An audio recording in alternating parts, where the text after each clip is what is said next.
Hey guys, I just wanted to jump in for a second and let you know a little bit about today's live stream sponsor, DNA Funded. DNA Funded has very generous profit sharing up to 90% and 3 different unique challenge types. For those looking to get funded, they also have speedy payouts, unlimited trading days on the first and second phase of their challenges, a very wide list of different things you can trade with over 800 different assets tradable, and maybe the most important component, a very experienced team behind the whole operation. So if you're interested in learning more about DNA Funded, click the link, check it out, see if it's right for you, and make sure to do your own due diligence to see if what they have to offer fits your trading style. For 20% off, you can use code A1T20. Again, that will be 20% off any of their challenges you'd like to check out. Thank you again to DNA Funded for sponsoring today's live stream. Now back to the show. Hey guys. All right, everybody. Welcome back to another live stream. Hope you're doing well and hope you're staying safe in this chaotic market. My goodness, everything is completely going crazy the last few days and seems to be continuing to do so as we get started with today's show. Stocks lower here once again. Take a look at the S&P 500 down 0.9%.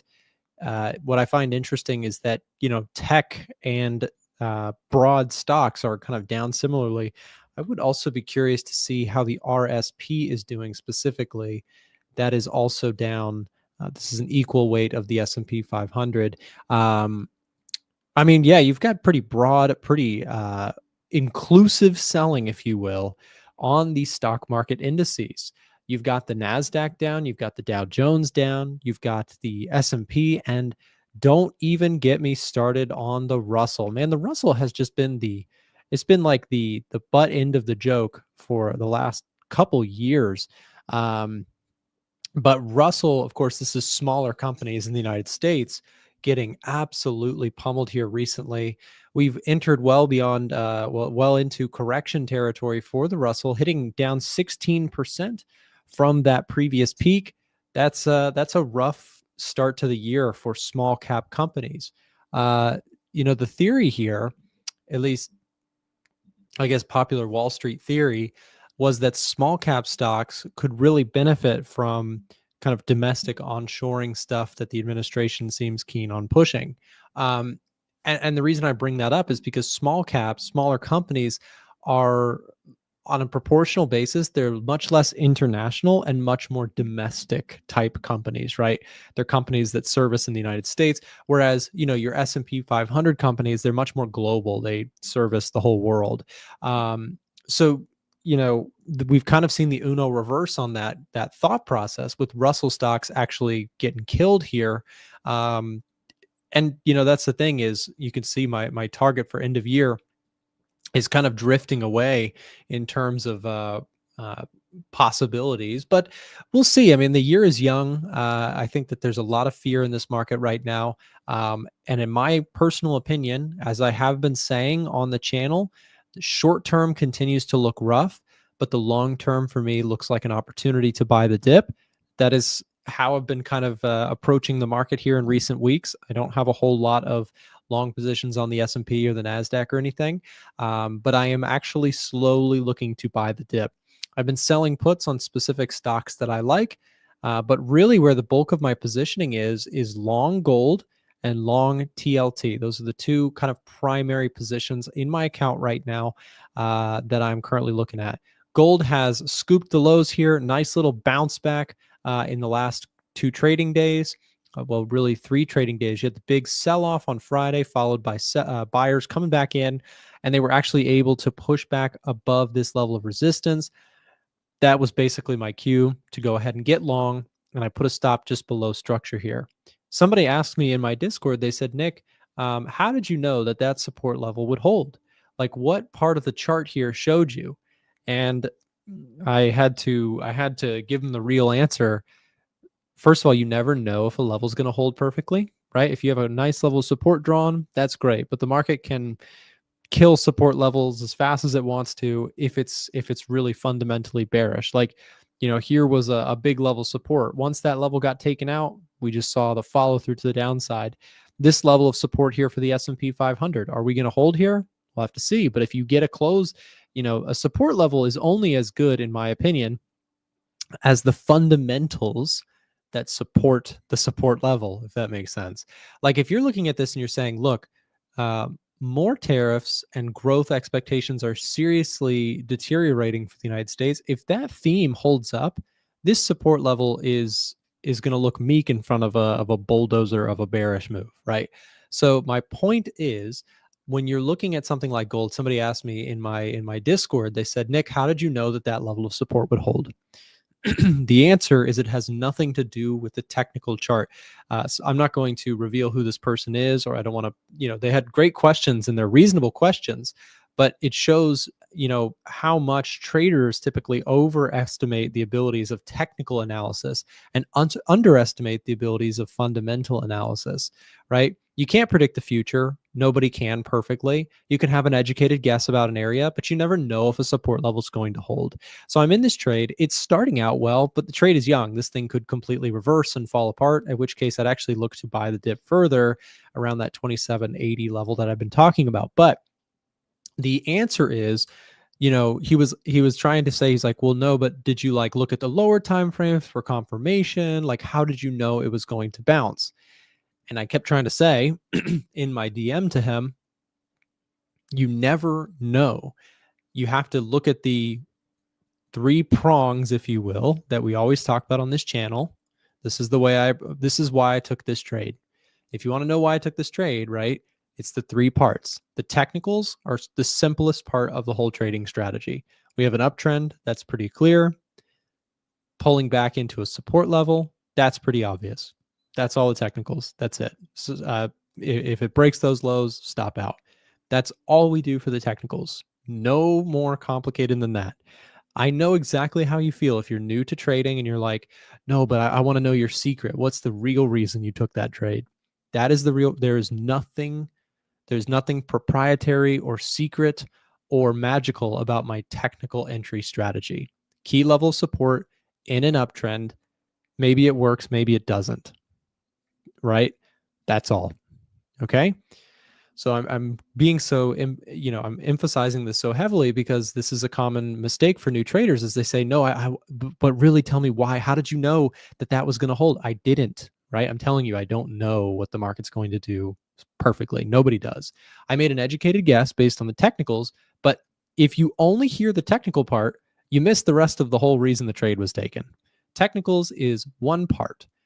What about sentiment? Well, actually, we saw as this market sold off, people started to get very bearish on gold again.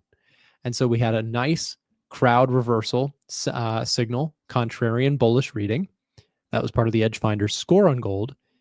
So that was another reason, right? So we saw the crowd got bearish. We also know institutional money is bullish. What is SA? Sentiment analysis. What is TA? Technical analysis. What is FA? Fundamental analysis. These are the three pillars to why I take trades. Okay. So technicals, key support, and an uptrend. That's it. Don't make it any more complicated than that. You don't need to name things fancy. You don't need to spend all day long filling out notebooks full of stuff about technical analysis. It's a waste of time, in my opinion. Look, my trading edge doesn't come because I can spot a support level. Anybody can do that, right? To have an edge in something, you can't try and find an edge in doing what everybody else is doing exactly the same way. Right? So fundamentals, sentiment, technicals. Sentiment, how do we know that sentiment is good for gold right now? Well, we pull it up. Let's take a look at the COT data, COT chart. Gold is very net bullish, right? 85% of institutional positioning is long gold according to the commitment of traders data. The CFTC's non-commercial COT data shows us that we have heavy overall bullishness from institutional money on gold. I'm not guessing.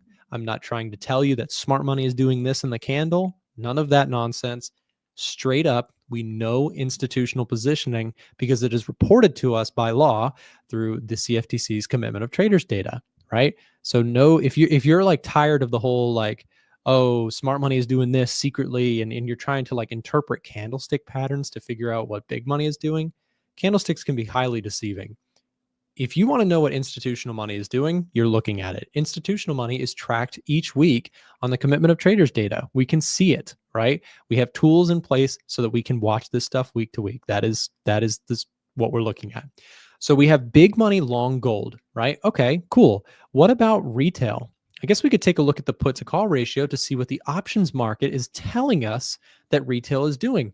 Retail went from very bullish on gold right around. So let's look at this, guys. This is crazy. So on February 24th, retail or just general options volume went heavily bullish on gold. February 24th. When is that? You ready? You can't make this up. That's February 24th.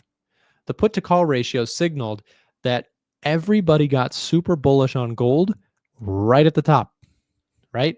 This is why we use tools. This is why tools are important. We don't look at this stuff for fun. We look at, I mean, I do, but we look at this stuff too because it's really important. Everybody got bullish on the worst possible day. And then we spiked back and people got more cautious on gold, right? That spike back was part of the reason I actually got bullish on gold, is because sentiment flipped from very bullish, everybody was bullish, to then, okay, everybody got a little scared. There's the opportunity.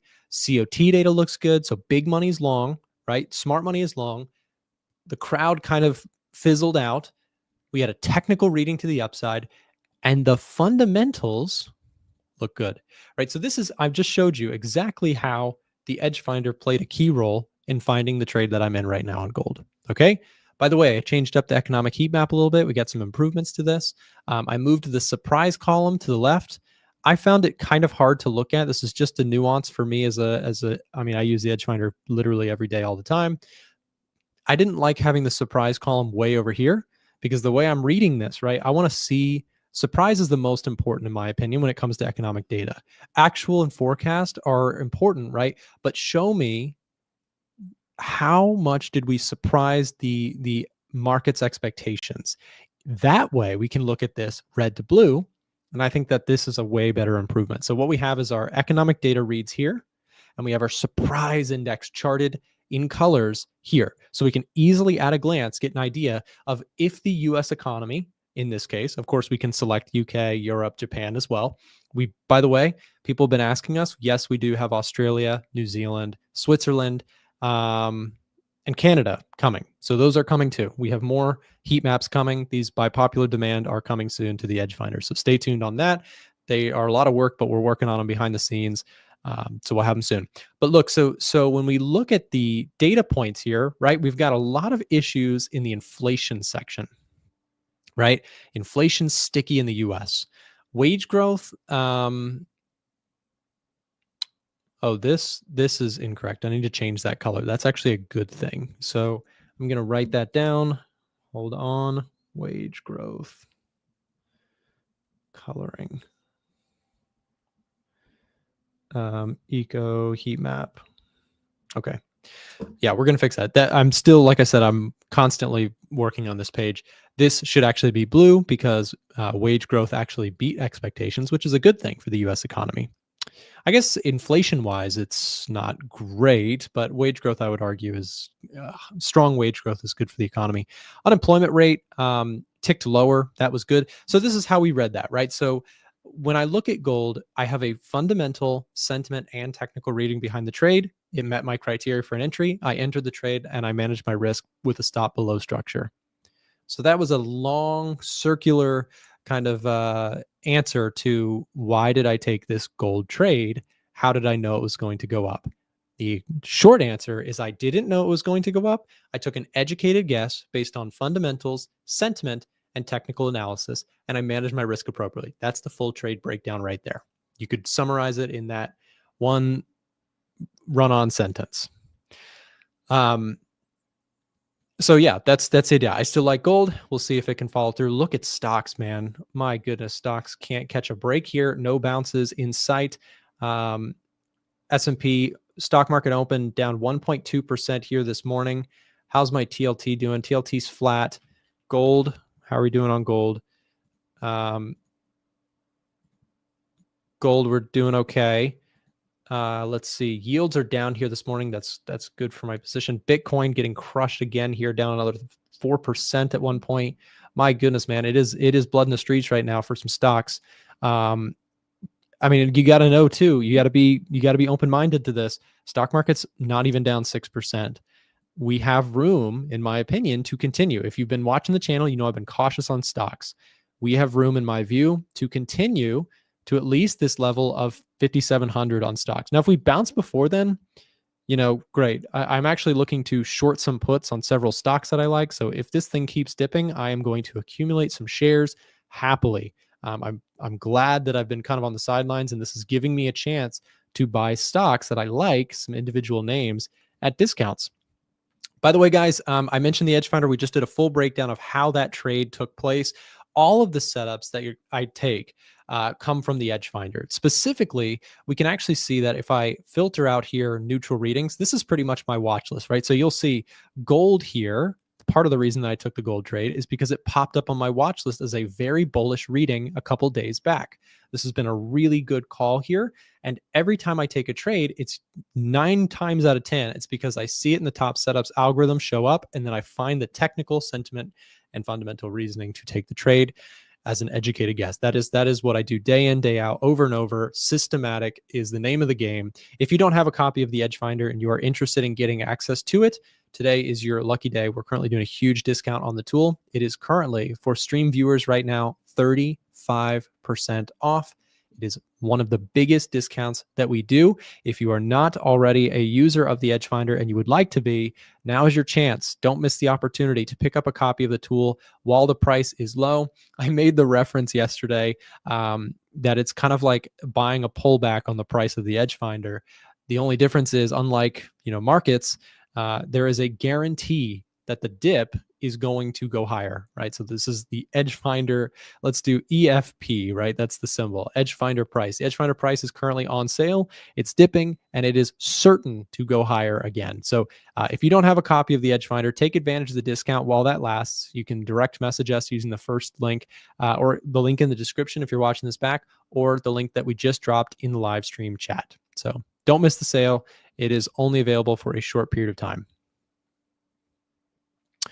The DAX is also getting a bullish reading. How is the DAX holding up amongst all this chaotic price action? Let's just see. Let's pull up the German 40. Why not? Look at that. You can see down 2.4%.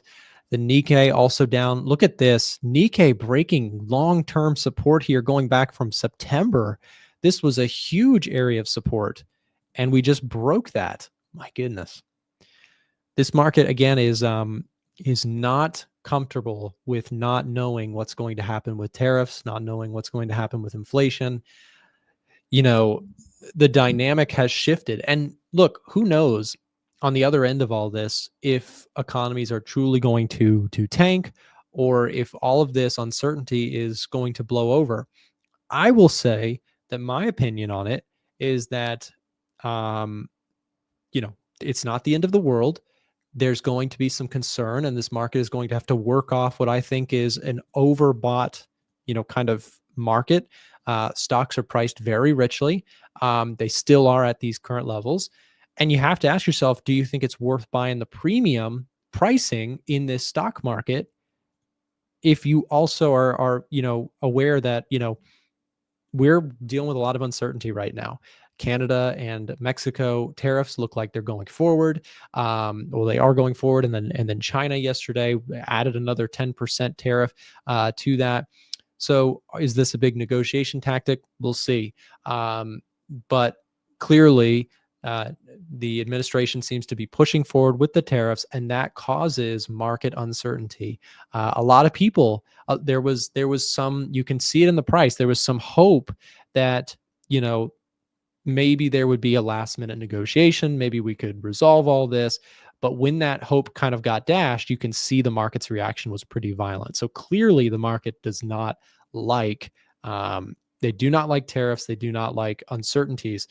And, maybe tariffs can be put behind us if there's some concessions on both sides and some proper negotiations. Tariffs don't have to be the end of the world, but just hard tariffs with no negotiations, no conversations, no, no kind of like cordial, okay, we can do this, and we meet in the middle kind of thing, no compromise, basically, the market clearly does not like. Because what that does is, in the short run for stocks, right, it causes margins to get hurt. If you're a company that relies on certain prices as your inputs, and those prices go up due to reciprocal or retaliatory tariffs or things like that, yes, that changes the dynamic.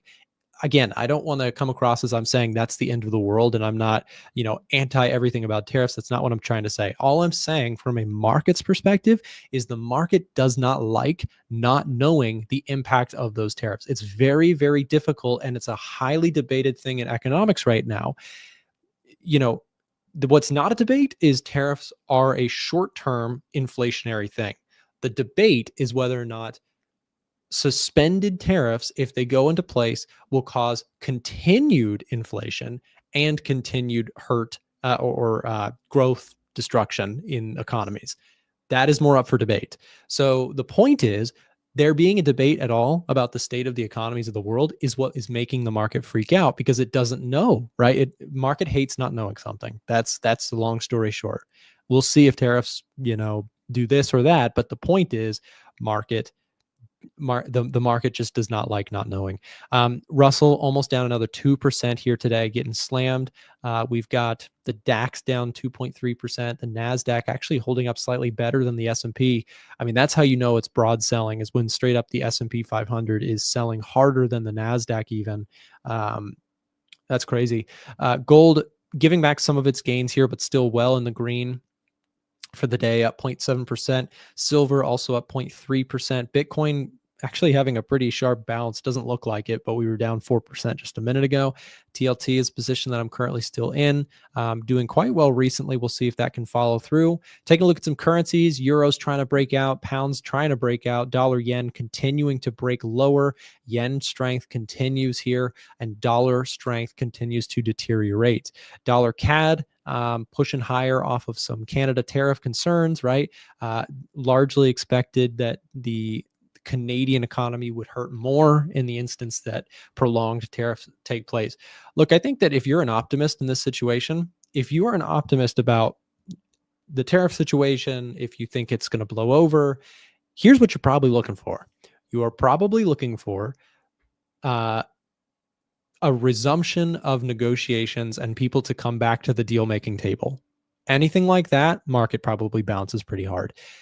If you don't get that, if we see more of this, okay, fine, here's your tariffs. If there's more of that, if there's more like headbutting, no resolutions, no compromises, the market is going to continue to sell. So it's kind of this weird limbo period where we're all kind of waiting in angst to see, does Trudeau give Trump a call? Does the Mexican president give Trump a call, or vice versa? Is there some concessions on both sides? Some people are making the argument that in a couple days or a couple weeks, there will be a return to the negotiation table. That is the more optimistic viewpoint. If there is escalation to the trade war, right, that seems to be kind of starting out here.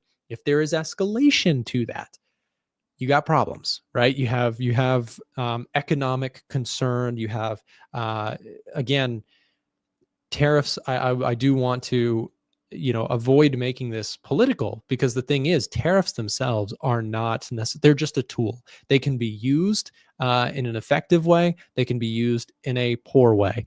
And the market is trying to figure out which way that is. Again, what we're trying to do here on this show is you leave your politics at the door and focus squarely on what this means for charts, what this means for markets.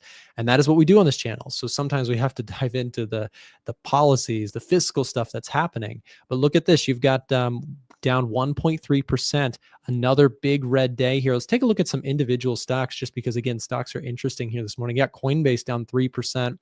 Robinhood down 6% here.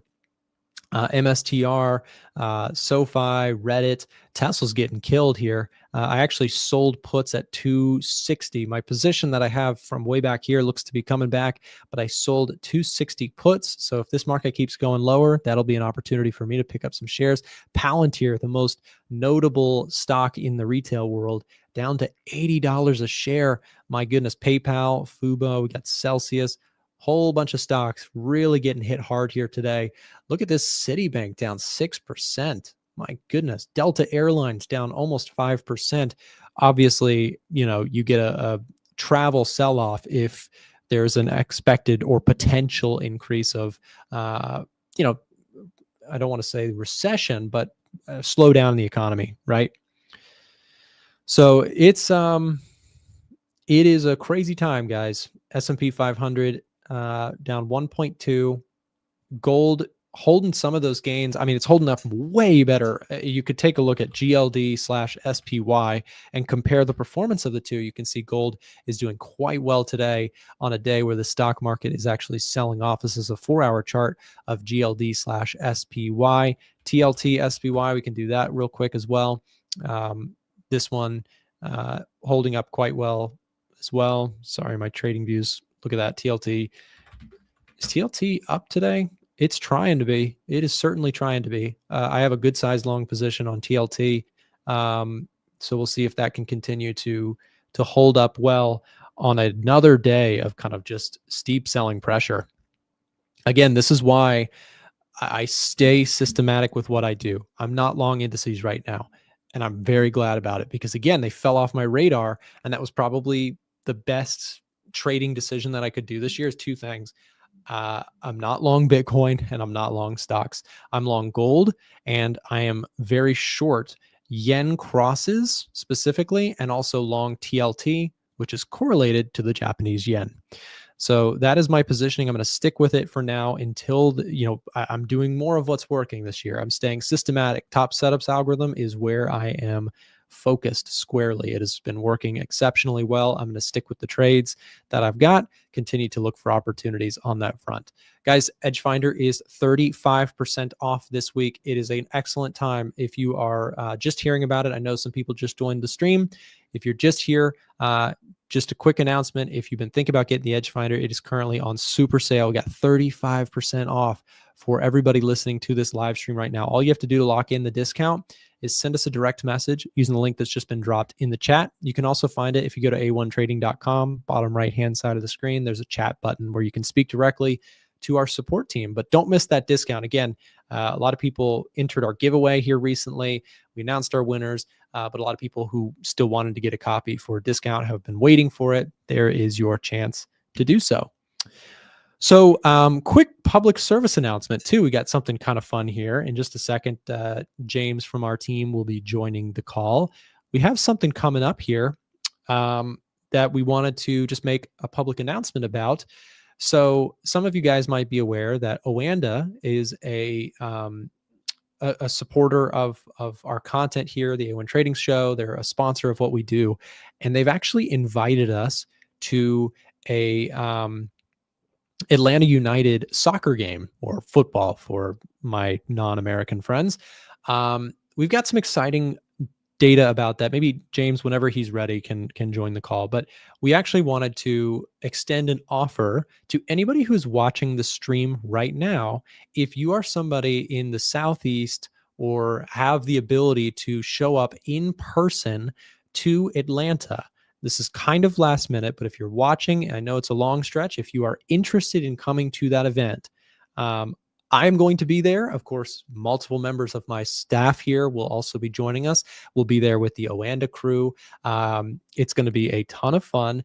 And James from our team has a little bit more information if that sounds fun to you. Again, it's a big soccer game. We have a suite there, a box office that we're going to be doing some presentations, chatting with traders, and then afterwards, we're going to watch the game. So it is an incredible thing. It's completely free to join, but or free to attend. You just have to get there. So to give us some more information, we're going to bring in James from the A1 Trading team, behind the scenes producer of the A1 Trading Show, by the way. James, what have you got for us? Yeah, so like Nick said, guys, drop where you're watching from in the chat, because we have a really cool offer for you guys. This upcoming Saturday, March 8th at 6 p.m. at Mercedes-Benz Stadium in Atlanta, Oanda and A1 Trading are putting together a free seminar event. We've partnered with Oanda with a lot of stuff in the past. We've done in-person events with Oanda in the past as well, and we are really excited to be doing another one. And again, 100% free to join. The only condition is you have to be able to be in Atlanta on Saturday, March 8th. And like Nick said, we know that this is a little bit last minute. We offered it up to our VIP members in our Discord last week. We have a few extra tickets left, so we thought that we would offer it up to all of y'all as well. So yeah, it's going to be a 1-hour seminar with some Oanda representatives presenting. Nick is going to present. Some team members from the A1 trading crew are going to be there as well. And then afterwards, you get to stay and you get to watch the MLS match between the Atlanta United and the New York Red Bulls. So it's a 2-for-1. You get a free trading seminar. You get to come hang out with us and with some really cool Oanda people. And then afterwards, we can all hang out and watch the soccer game together. So again, if you are in the area, or if not, if you're just able to come join, if you're able to come join in Atlanta, yeah, click this link, fill it out. I'm going to be double checking, double confirming with everybody that you can actually be there. So if you cannot attend on March 8th, this upcoming Saturday, that's like 5 days from now at 6 p.m. in Atlanta, Georgia, please do not fill out the link because I'm going to be double confirming with everybody. But if you can make it in that time, keep your email open. Keep an eye on your email because I'm going to be emailing people very soon after you fill out that link. I'm going to keep my eye on our list of people and reach back out to you. But yeah, it's going to be really fun this upcoming Saturday. If you can make it, we'd love to see you there. We only have a few spots left, but we do have some free spots, left. So we wanted to extend that offer to all of you guys. Yep. And like you said, James, so for anybody who would like to come, please don't fill out the link if you're not actually able to come to the in-person event. It's March 8th at 6 p.m. Like I said, we're going to be there's food provided. Your ticket will be free. I mean, it's an incredible opportunity. If you can come, please consider it. I'd love to meet some of you guys. We can take a picture together. We can chat about trading. There's going to be a ton of traders there as well. I mean, it's a great traders event. And like I said, completely free to join. You just have to show up and be on time and don't be crazy. If you're crazy, we're going to kick you out. So anyways, if you're James, crazy, Mercedes-Benz Stadium security is going to take you down. Yeah, and look, they're a lot bigger than me. Not much bigger than James because he's a big dude, but they're a lot bigger than me. They can take you. So, anyways, James, thanks for the information, and I guess hopefully we get some nice supplies from people who would like to come. Yeah, and on top of all that, I don't think that we mentioned this. Our upcoming live stream guest, Allan is going to be there as well. Allan is one of the people that confirmed. So yeah. Allan can tell you how excited he is to go as well. So yeah, if you can make it, we'd love to meet you. But yeah, this upcoming Saturday, fill out that link if you can, and I'm going to be reaching out to everybody that fills out the form very, very soon. So keep an eye on your email. Sounds good. Thanks, James, for the information. I think we have Allan standing by. I think his camera froze though. So Allan, if you can hear me, you may need to restart your camera or something. I just see you frozen, but if we just go to break, we'll set up Allan and see if he's good to go. We'll be right back with Allan just after this.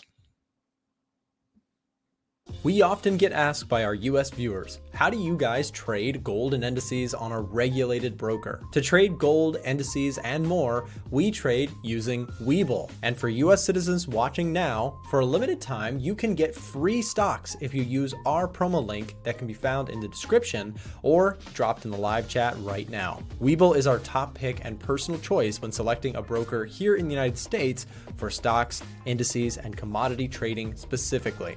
Get your free stocks now by clicking the link and signing up using the instructions found there. Now, back to the show. Hi, everyone. I hope you guys can see me here pretty good.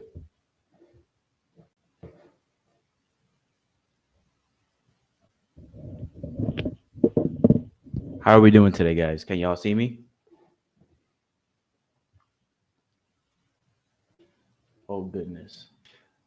Allan, I don't think they can see you. And if you share your screen, maybe we can You can try Sure. and reload your camera or just go screen only, but up to you. Got it. I do have a new actual camera setup and everything, which is interesting why it's not working. Oh, weird. When you yeah, I go was- into your settings, can you see your camera working in there?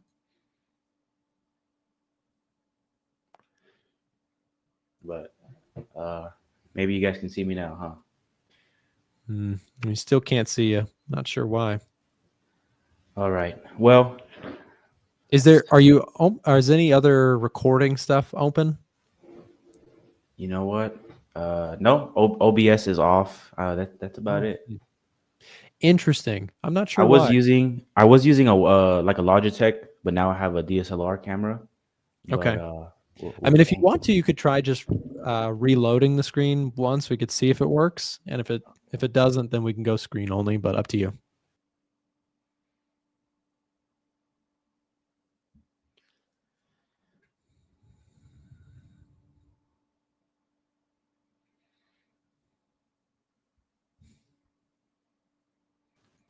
how we doing now? Still can't see you. I'm not sure why. Okay. Well, I will make a commitment to research more on Oh, that. now we can see you. Oh, Now cool. you're here. All right. Okay, you got Perfect. it, Allan.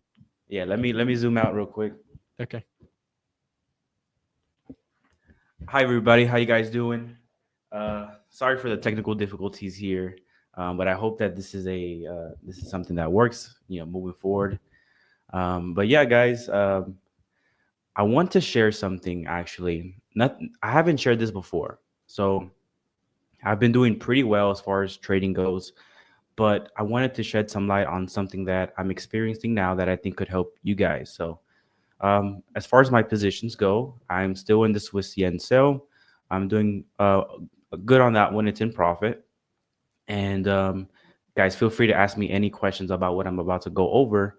But we are, my initial intro was here, and then I added again here. And so now we are about 240 pips in the profit. Now, another thing that I wanted to go over was drawdown. So right now, as I mentioned in my weekly outlook, I wanted to go ahead and engage in euro sales and some dollar bullishness. Now, I mentioned that we were, at the 105 level last week for a very long time, and how I hesitated because I thought we could go higher.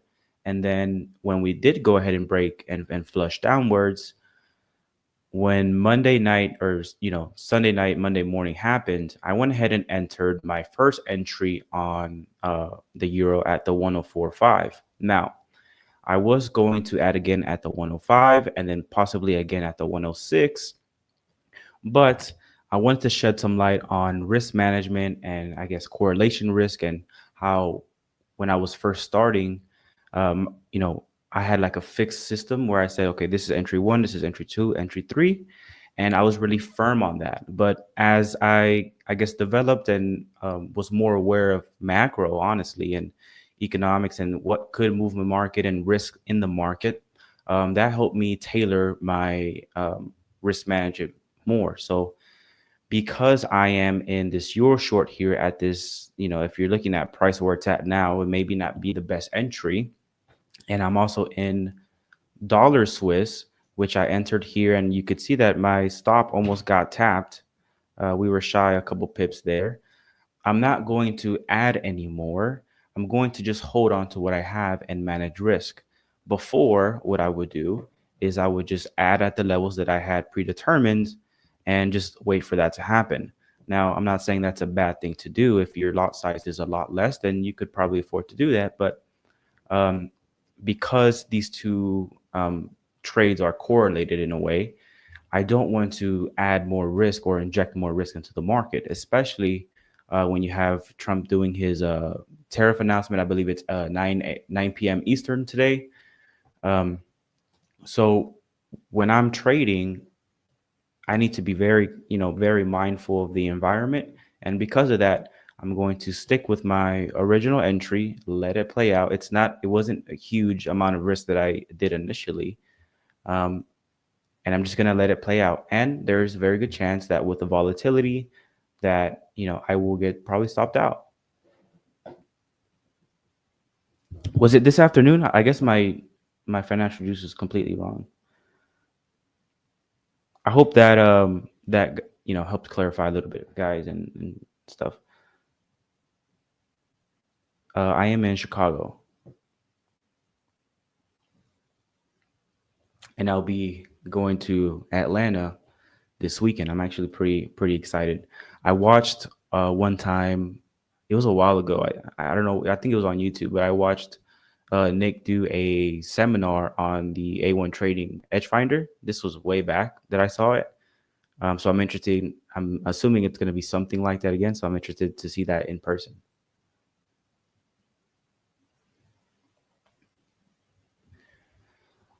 So Raz, you are completely right. The dollar Swiss, if you're looking at it, right here, it is very much in a downtrend.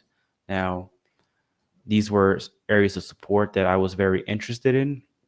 And these are, areas where I thought we could, get some more upward movement there. And so with my initial entry being there, and now we are over here, I'm going to wait on adding a second position. And my basis for this trade was, let's go ahead and get some really strong or stronger than expected economic growth news. And let's see if N&P comes out right. And so that is my, why I initially got into the trade.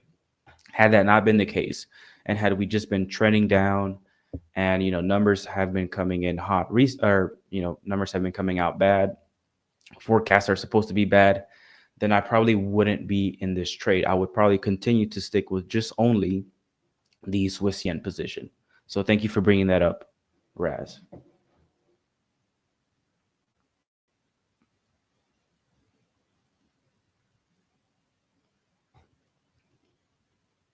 Tariffs hit this afternoon, yes. And then I think Trump went ahead and put an extra 10% on China. So it's going to be 25% Mexico, 25 Canada, and then 20 on China.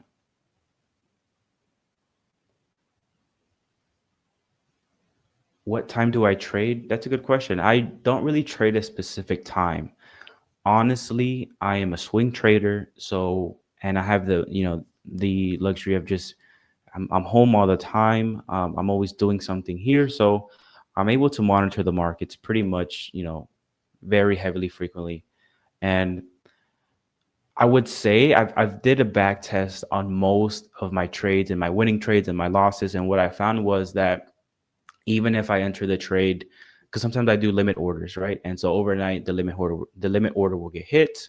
But what I found from my data is that most of the profits or the wins are always accumulated for some reason at 7:15 to 10 a.m. Why is that? That is because that's when news usually comes out in my time zone. So that's why I say fundamentals is really important, because all of the gains from the trades that I make are accelerated when those news come out. So if you're mindful of the news and what is anticipated or what sentiment could be, all you have to do really is look at key levels that are, respected in the higher time frame, in my case, swing trading, and use your risk reward, be mindful in the environment, and you let those news events accelerate your trade. That's the way I do it. Now, there are some times where I'm intraday the market. For example, dollar yen is one that I was intraday for a little bit here. Those trades I usually take from the window of 9:45 my time to noon is when I would pretty much close it out. But that's for intraday. I don't really intraday Forex that much because it's really hard. It's a really efficient market. It's decentralized. So what I see in my broker may be slightly different from someone else's broker, and it may be minuscule, but when you're scalping or intraday the market, those 1 or 2 pips really matter. So I don't really indulge that too much. But when I do that, those are my parameters. I'm pretty much intraday, it has to be very clear structure. I wouldn't really call it a scalp. I probably hold it for an hour or two. And the other one that I do is when I fade news. Now that is a more mean reversion strategy that I do, that I have a lot of data on. And that one's the only, like, you could call scalp or something that I would do. Let me read the chat here.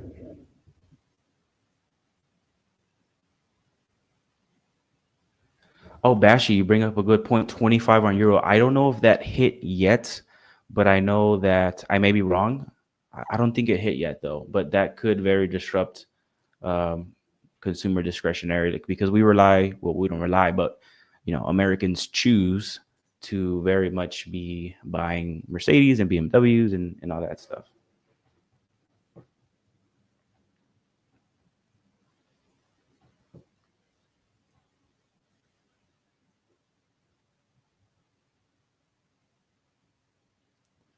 Now, let me ask you guys, if what part of my trading would you guys like some insight on or clarification on? That way, we are all, that way what I'm saying, resonates a little bit better.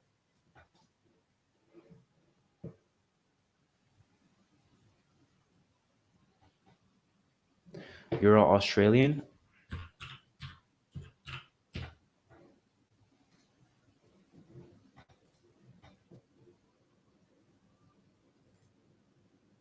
And then I saw multiple times capital size and risk management. Okay. This is what I would look on the euro. Honestly, I don't trade this pair, so take what I'm saying with a grain of salt, but I would give you my honest opinions on it. We are in this zone here. We're looking, I mean, it looks like a chop fest to me. We've been in this range. You have these wicks. Now I am short the euro, so this may help the case for the euro Australian dollar. I can actually look at the EdgeFinder and just kind of see where that is leading us. We'll do miners only. Euro Australian is bullish on the EdgeFinder, so maybe that might be a thing that I would, if I were you, I might hesitate on. If the euro, if the EdgeFinder is giving that a bullish reading, it's for a very good reason. So maybe if you were to take this trade, maybe have a wide stop loss or lower size to kind of absorb or be able to manage any swings that you would, have to take.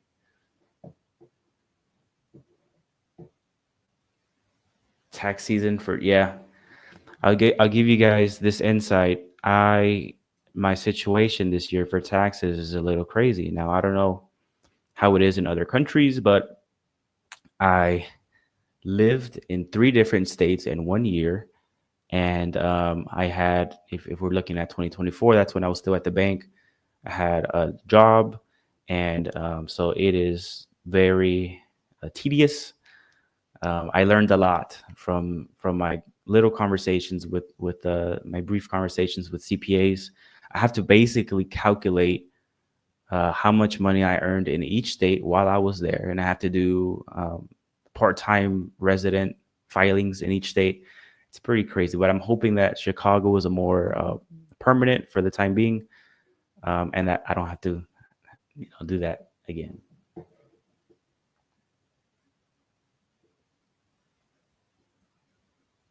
Thanks for looking at your Australian. My TP is 1.7025. Okay. Yeah, I mean, if you are, if the EdgeFinder is going long, right, and that's your entry, I'm going to assume maybe you had a really, that's your take profit. I'm going to assume that maybe you had a good entry. Then I think you're good. Visa, I don't do my own filings because it was really tedious this year. I don't do my own filings. I did, but I did in the past, and I wasn't trading last year, so I'm not gonna say that I did my trading taxes last year because I wasn't trading. I was still at my job then, but in the past I did do my own. Yeah. Capital size and risk management. Well, I think that is something that it's hard, right? Because it depends what your goal is. If your goal is to, I guess, supplement income, or, I actually found out that a lot of traders or retail traders don't want to make this like a full-time job. They just kind of want to get some extra money help them out. And if that's the case, then you maybe don't need that much capital to trade with to achieve that goal. But if your goal is to, I don't know, make this a full-time job, or even, we can go further and say you want to be a fund manager, well, then you need a lot more capital. But the downfall is that, maybe not a lot of people are capitalized well. And so that forces you to, size up when you maybe shouldn't have, or, kind of ignore some risk management principles, because you're trying to make, X gain on an, you're trying to make a really large gain on a smaller relative account. And so that's where it only takes a few mistakes to go ahead and really hurt yourself. Now, I know that in the stock trading world, equities and options, there are a bunch of talented options traders out there, and they just load up an account with 20, 30 or 25, 30 grand because of the PDT rule. And they can, turn that account really crazy, but they're able to do that because they're very experienced. Their system is really defined. So I would just say, if you're interested in doing that, then, just ask, is your system working? And only you will know that. Only you will know that. And you will know if you're able to take those risks.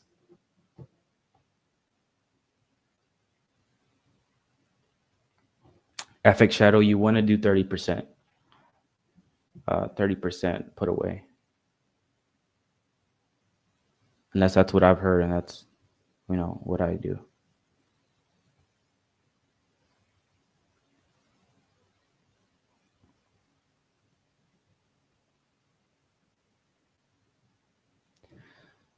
H ball out. I said 25K because in equities and when you're trading those instruments, they have a PDT rule, and you need to have at least 25 in the account, or else the broker will kindly ask you to replenish the balance.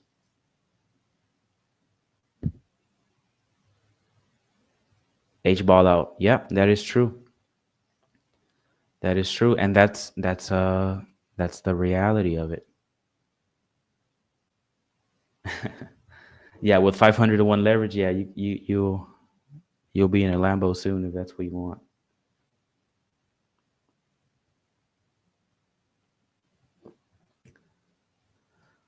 H ball out, yes and no. That's why stock trading sucks, and you could say futures and Forex sucks as well. But with the liberty to go ahead and just over leverage and trade on a smaller capital, you really put yourself at risk to blowing up. And that's why I say, and I think many people would say, is make sure your system is defined.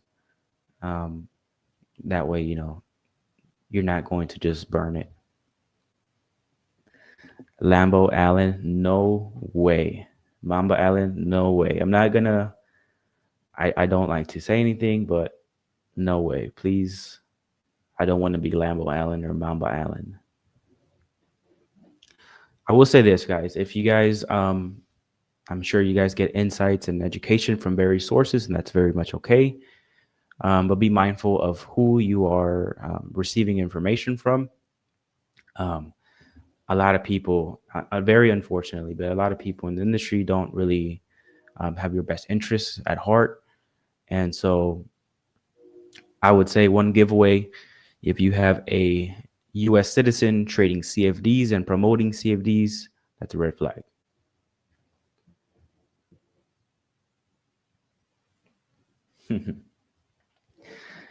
Another thing I was wrong on was the equity indices. I said in my weekly outlook that we had some, that we could get some follow through.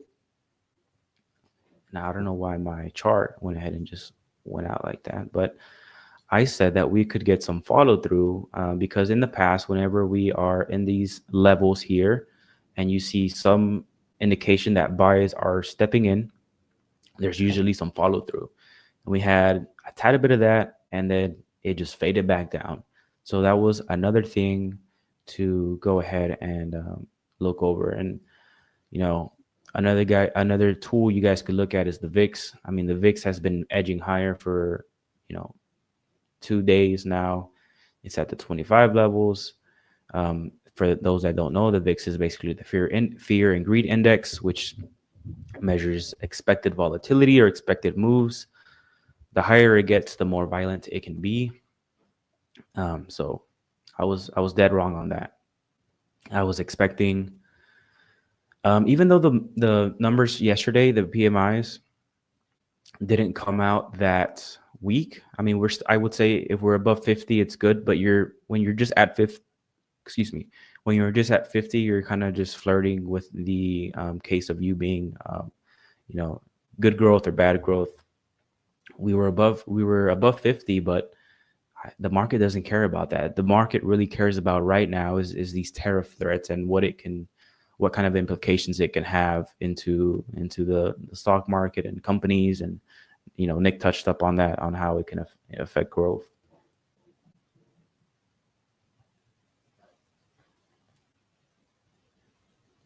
Could we expect a 20% correction? I don't see why not. I mean 20%. That's 20% is a lot. I don't think 20% would happen. I would look left, and I would say this is another area of interest, perhaps similar to Bitcoin. Same thing that I did on Bitcoin. I would say this is another area that I look for. You could even say something like this here, but this would be the next target area for where buyers could step in. Now that all that being said, you also have to take in consideration what the data at that time could be. Let's say NFP just gets, it's super bad. Unemployment is super bad. ISM services tomorrow is super bad. Then that's when you have to use discretion and context to say, okay, this level could get blown out. Now we have to look for, a level downward.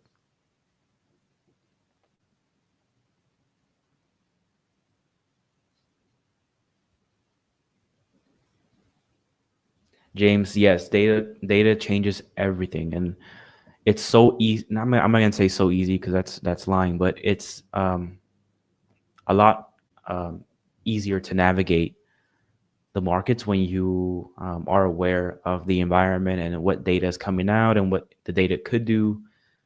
It helps so much, really helps so much. And I'd say you guys are in the right place on this live stream, because these guys cover it all, and you get all viewpoints as well. That's what I like about it.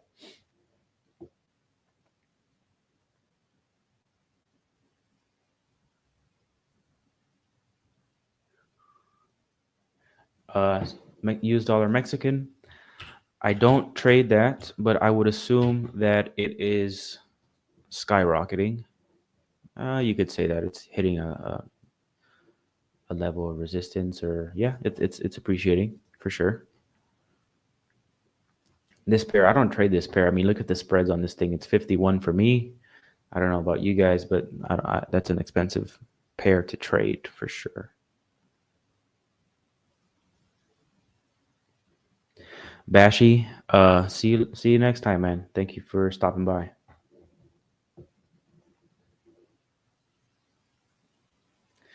Any more questions? Peace out, Bashy. What's my take on prop trading? So I don't use prop trading for one reason, and that is because my trading style does not align with the rules of prop firms. So if I guess prop firms allowed my type of trading, which is basically, holding positions overnight and, not having to liquidate before news and things like that, then maybe prop firms could be for me. So I think you just need to ask yourself, is the prop firm that you're going to be trading or using aligned with your trading, not the other way around? You shouldn't have to, tweak your trading to align with the prop firm. Because if you have a system that works, don't alter it, or don't feel like you have to fix it. But I do think that the only thing I don't like about prop firms is that the business model and the profitability of the prop firm is based on traders failing their evaluations. That's what I don't like. There's a conflict of interest there. The goals are not aligned. So if everyone was winning at prop firms and everyone was getting 100 grand here, 50 grand here to trade with, and people were excelling really well, then the prop firm would be out of business.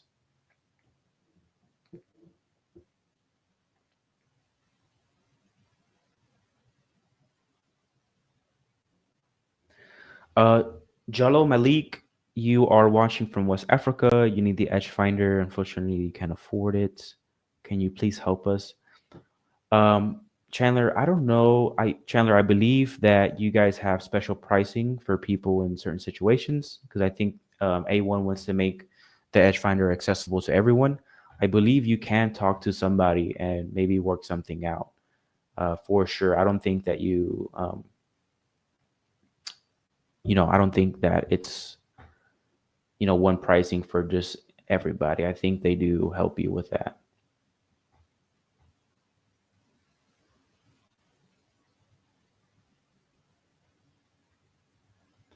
No, yeah, I mean, prop firms, if the trading aligns with you and there's no areas of your trading where you have to give up something just to be on the prop firm, then it could for sure work. But some of the rules and stuff, they don't align with the trader.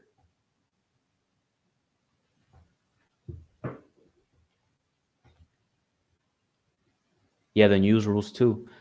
Yeah, Dre. I don't know if you heard me earlier, but I looked at the data for all of my winning trades, my swing trades and everything, and most of the profits that I had were during the hours of where news releases happened. And that's because usually the news releases will accelerate your trade, good or bad. So if you're wrong, you'll for sure know with the news.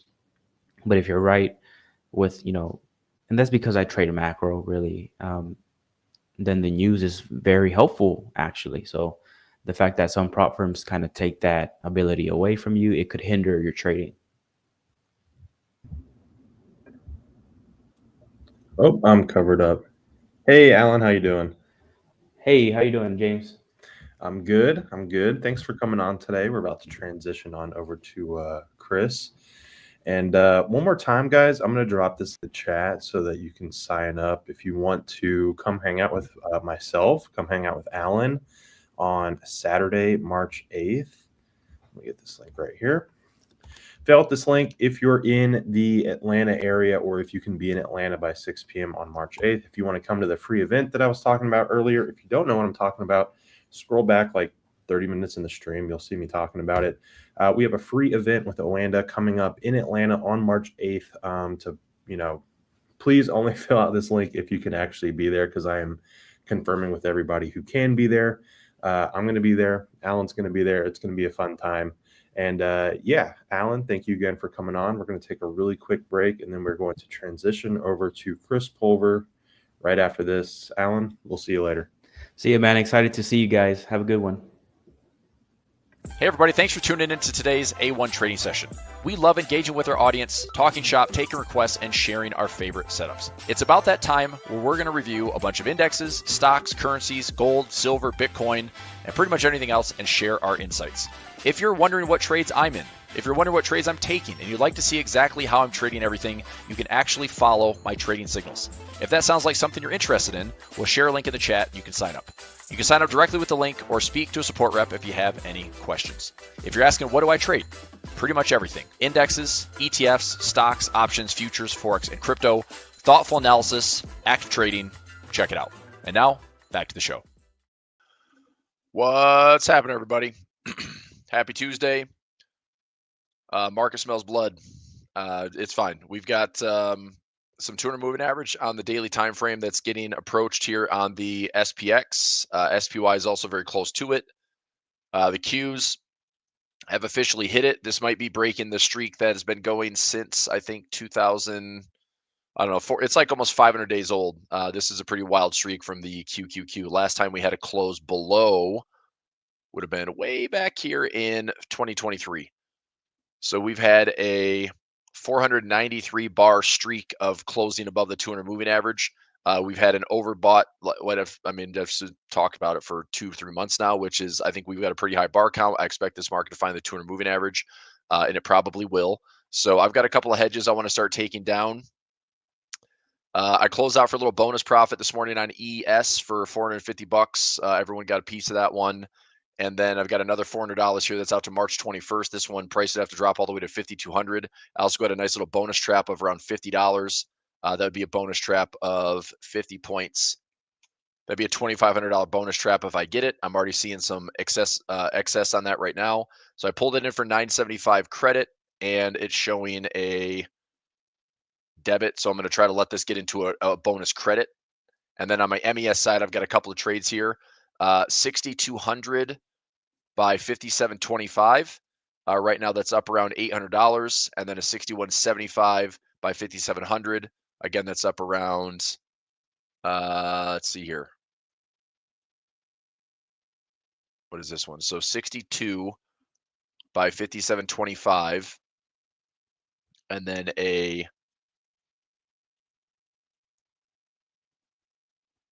What is this one? That's a call. Here's my other. Okay, there we go. So that one, and then 1274 by. Okay, that's up about $800. All right, so I'm going to look to close these down. We're getting close to my profit target. I had this all the way out to April 30th, but there's only about another 100 points lower to go. We're at 5807. I don't necessarily want to have to hang on to this. I've got a nice little hedge going, and I think I'm just going to continue to let this. This is like a way out of the money play that's at the end of May. If we have more pain to the downside, this will probably turn into like another $500 hedge. So I'm going to take the profit off of this 6,200 by 57.25. So I got into that trade for it's a debit spread. So 137.25 minus 39.50. So I paid $97.75 for the trade. And right now it's trading for like 270. That's pretty good. So in for 97, out at 270. That's almost a 300% gain. See if I can close out here at 270. 270 says no. How about 269?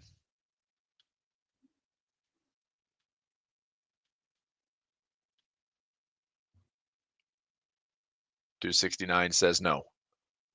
How about a 265? Feels like an auction house.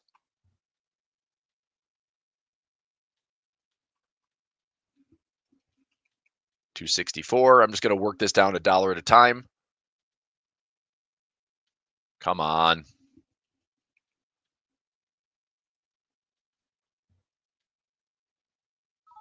$263 just got filled. All right, very nice.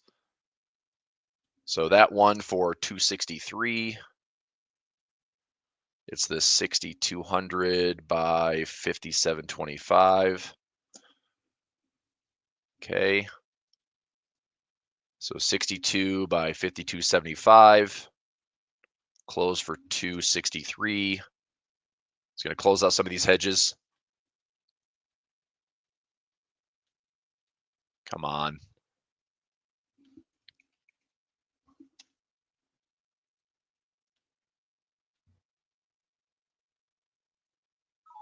$260 got closed out. 62, 57.25.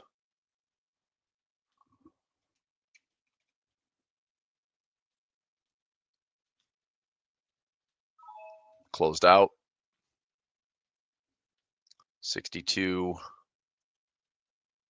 57.25.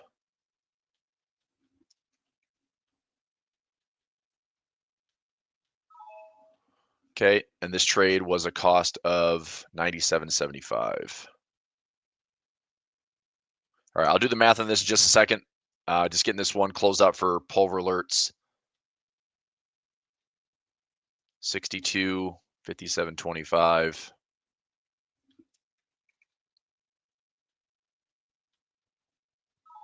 Closing out. 62, 52.75. See if I can sneak another $1 in here.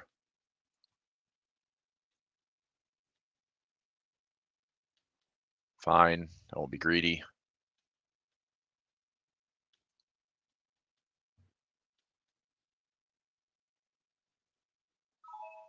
All right, grabbed an extra 50 cents there.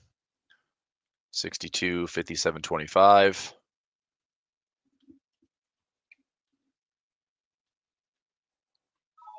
Closed. 62, 57.25.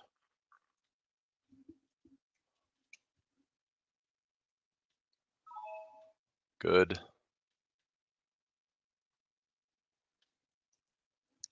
Okay, that one's up a little bit. That's a cash account.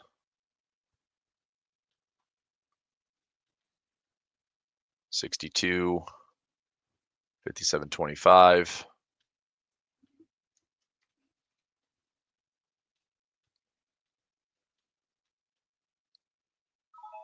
Fill the 261. Okay, good.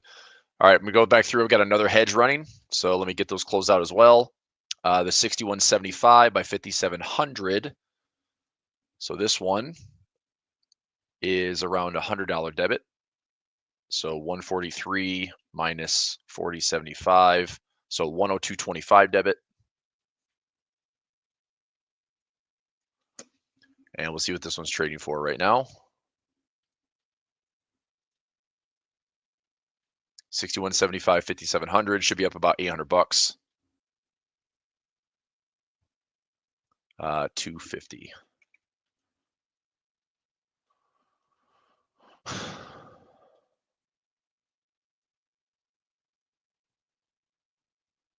$250 not filling. Let's try 249.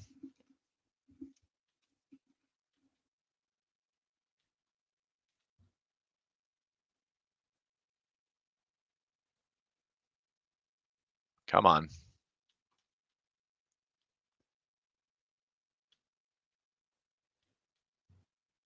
It's got to find the sweet spot that I can get it closed out, and then I'll get everyone's positions closed out.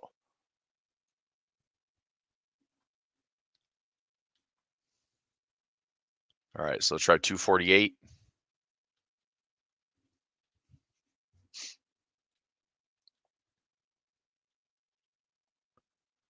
Crikey. Let's go. I'm $3 below the mid, man.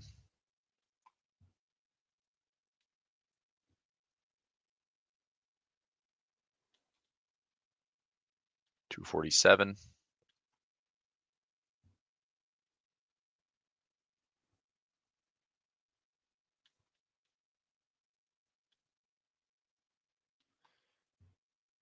I could probably just accept 245. 246.50. Okay, that seems okay. 246.50. See if I can get that closed out unanimously. So this 50, 61, 57.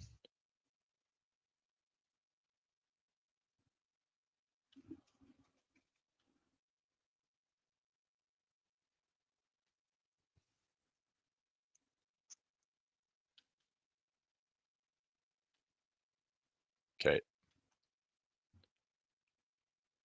Come on.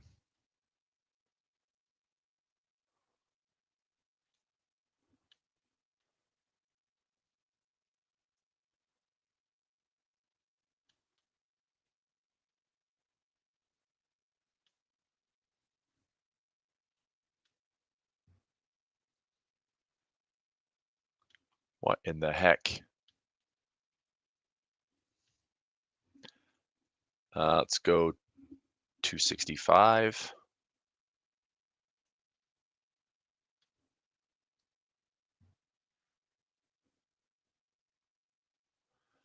All right, I'm just going to sit here and there we go, 265 for crying out loud. Okay, I'll watch this hedge. That's a bull call that can just run. That can expire worthless. That's fine. All right, let's get the whole thing closed out. So I've got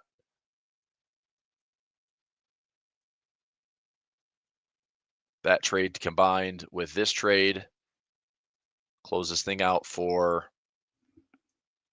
265. 270, we'll try that. If not, I'll try to make this a little bit faster. 265.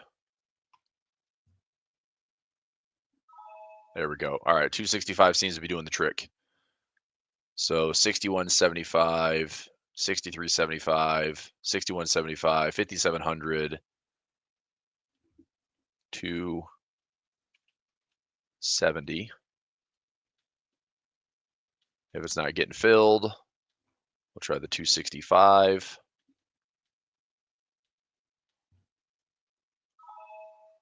Okay, taking the profit there.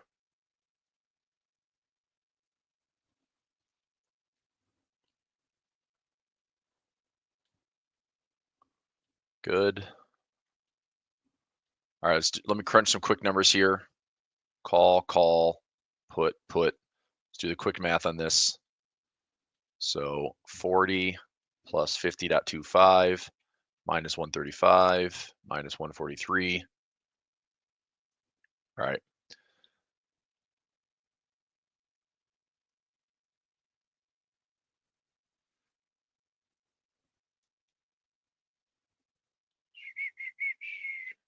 Take the 61 there.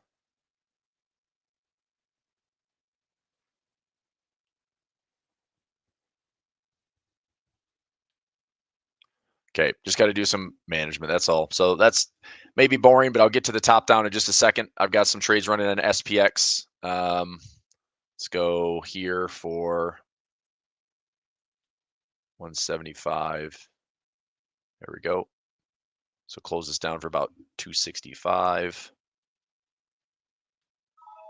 Filled.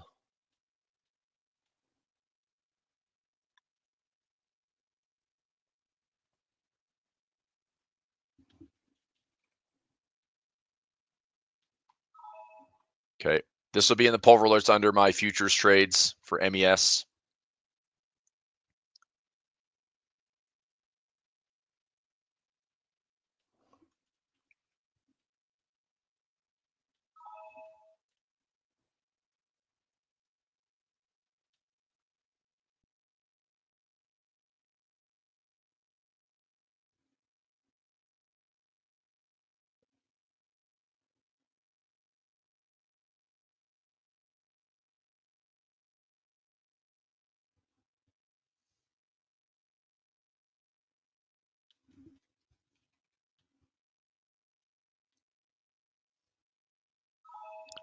There we go.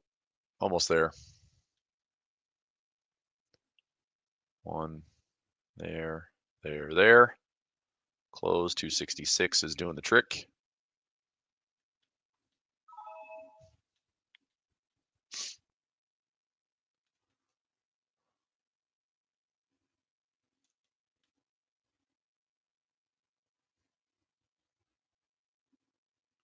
Let that still work. Cash account. This one, I'm going to take just a quick couple $1,000 on that one. I'll come back to that account in just a moment. I'm going to buy some more SPY and QQQ. That one's got some condors. Okay. All right. I think we're good. So MES hedges are closed out. ES hedges have closed out. That's good. Now I want to buy. This is a cash account that I have. I think we're at a spot right now. I'm just going to buy a little bit more SPY. It's not quite there, but I'm just going to throw another couple $1,000 at it. And I'm going to buy DIA and SPY. So take another SPY. Go along the stock. And let's do the dollar amount. We're trading around 575.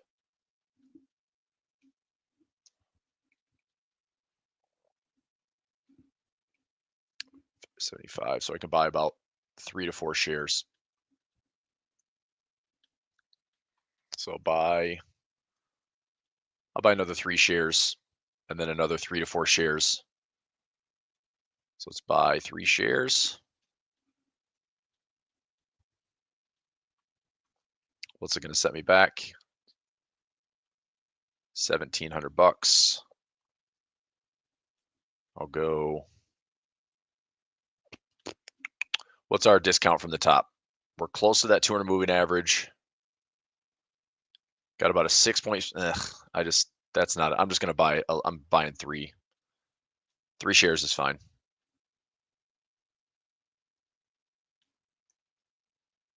So a whopping 3 shares for $1,700, but it's a little dollar cost averaging. Filled.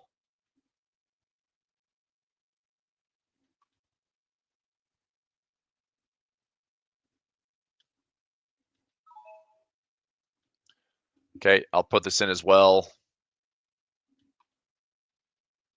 Just taking a little chunk, a couple $1,000 at SPY and Qs right now.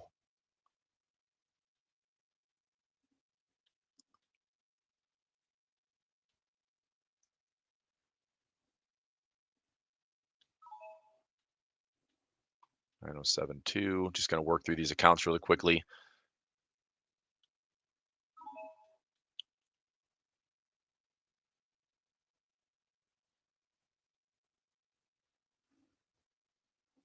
Okay, I think I just got up to that account.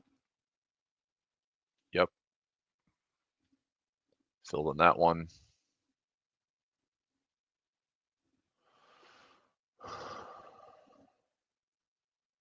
Okay. There we go.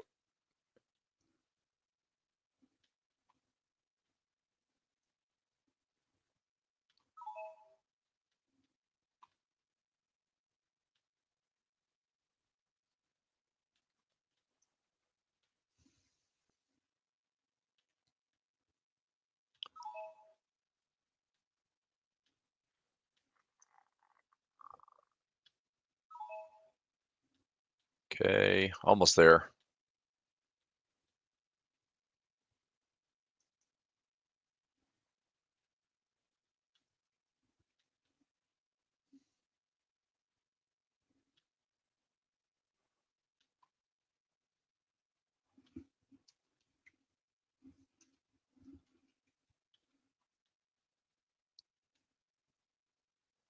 Come on.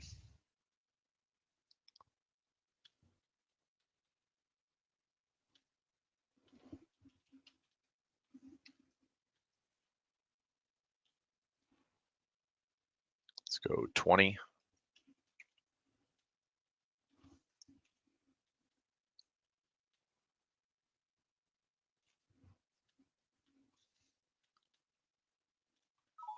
Filled. All right, good. And a little bit here. Filled. All right, so a little dollar cost averaging in. Get that updated. Let me take a look and see if I want to buy the Dow. I think I'm going to opt for DIA over the Qs. Dow is a little bit further to go. I'm going to see if this will tap this 200 moving average. Probably doing a little dollar cost averaging there, but SPY is pretty close to the daily right now. All right, so that was a $575 cost average.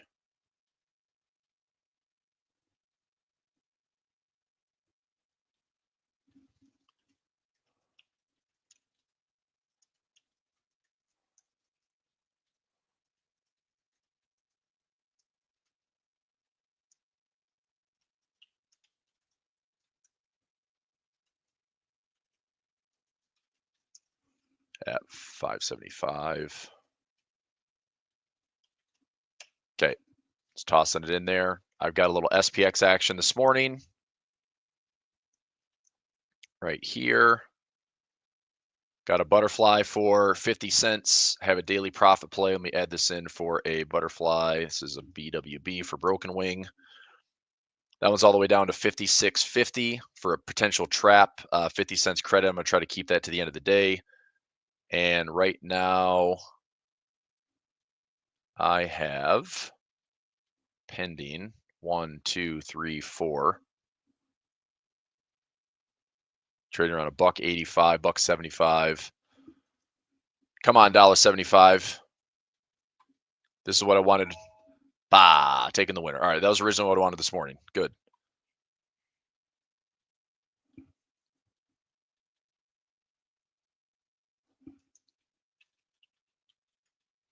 So 10:44 a.m. Eastern time.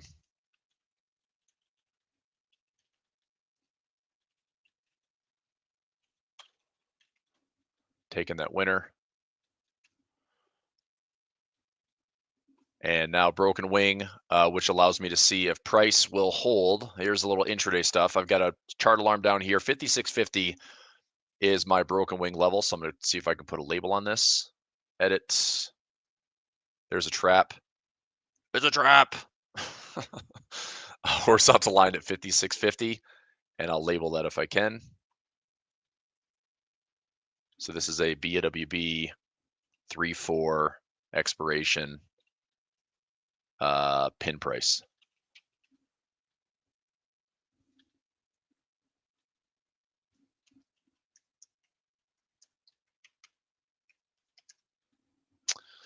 All right, so the way that trade's going to work is this. We had a close yesterday. Which was a ridiculous day, by the way. For a Monday, I did not expect that to happen. We had that huge move on Friday, and then Monday started out like slightly higher. I wasn't really expecting like crazy bull market, but I was expecting a little bit of this, which is just like a little bit of chop for a typical Monday. What happened in the afternoon was a little nuts, and it is what it is. But it's still, I mean, point wise, from the high of the day to the low of the day was about 177 point move, and then we closed around 138. We started today from the close yesterday, gapped lower.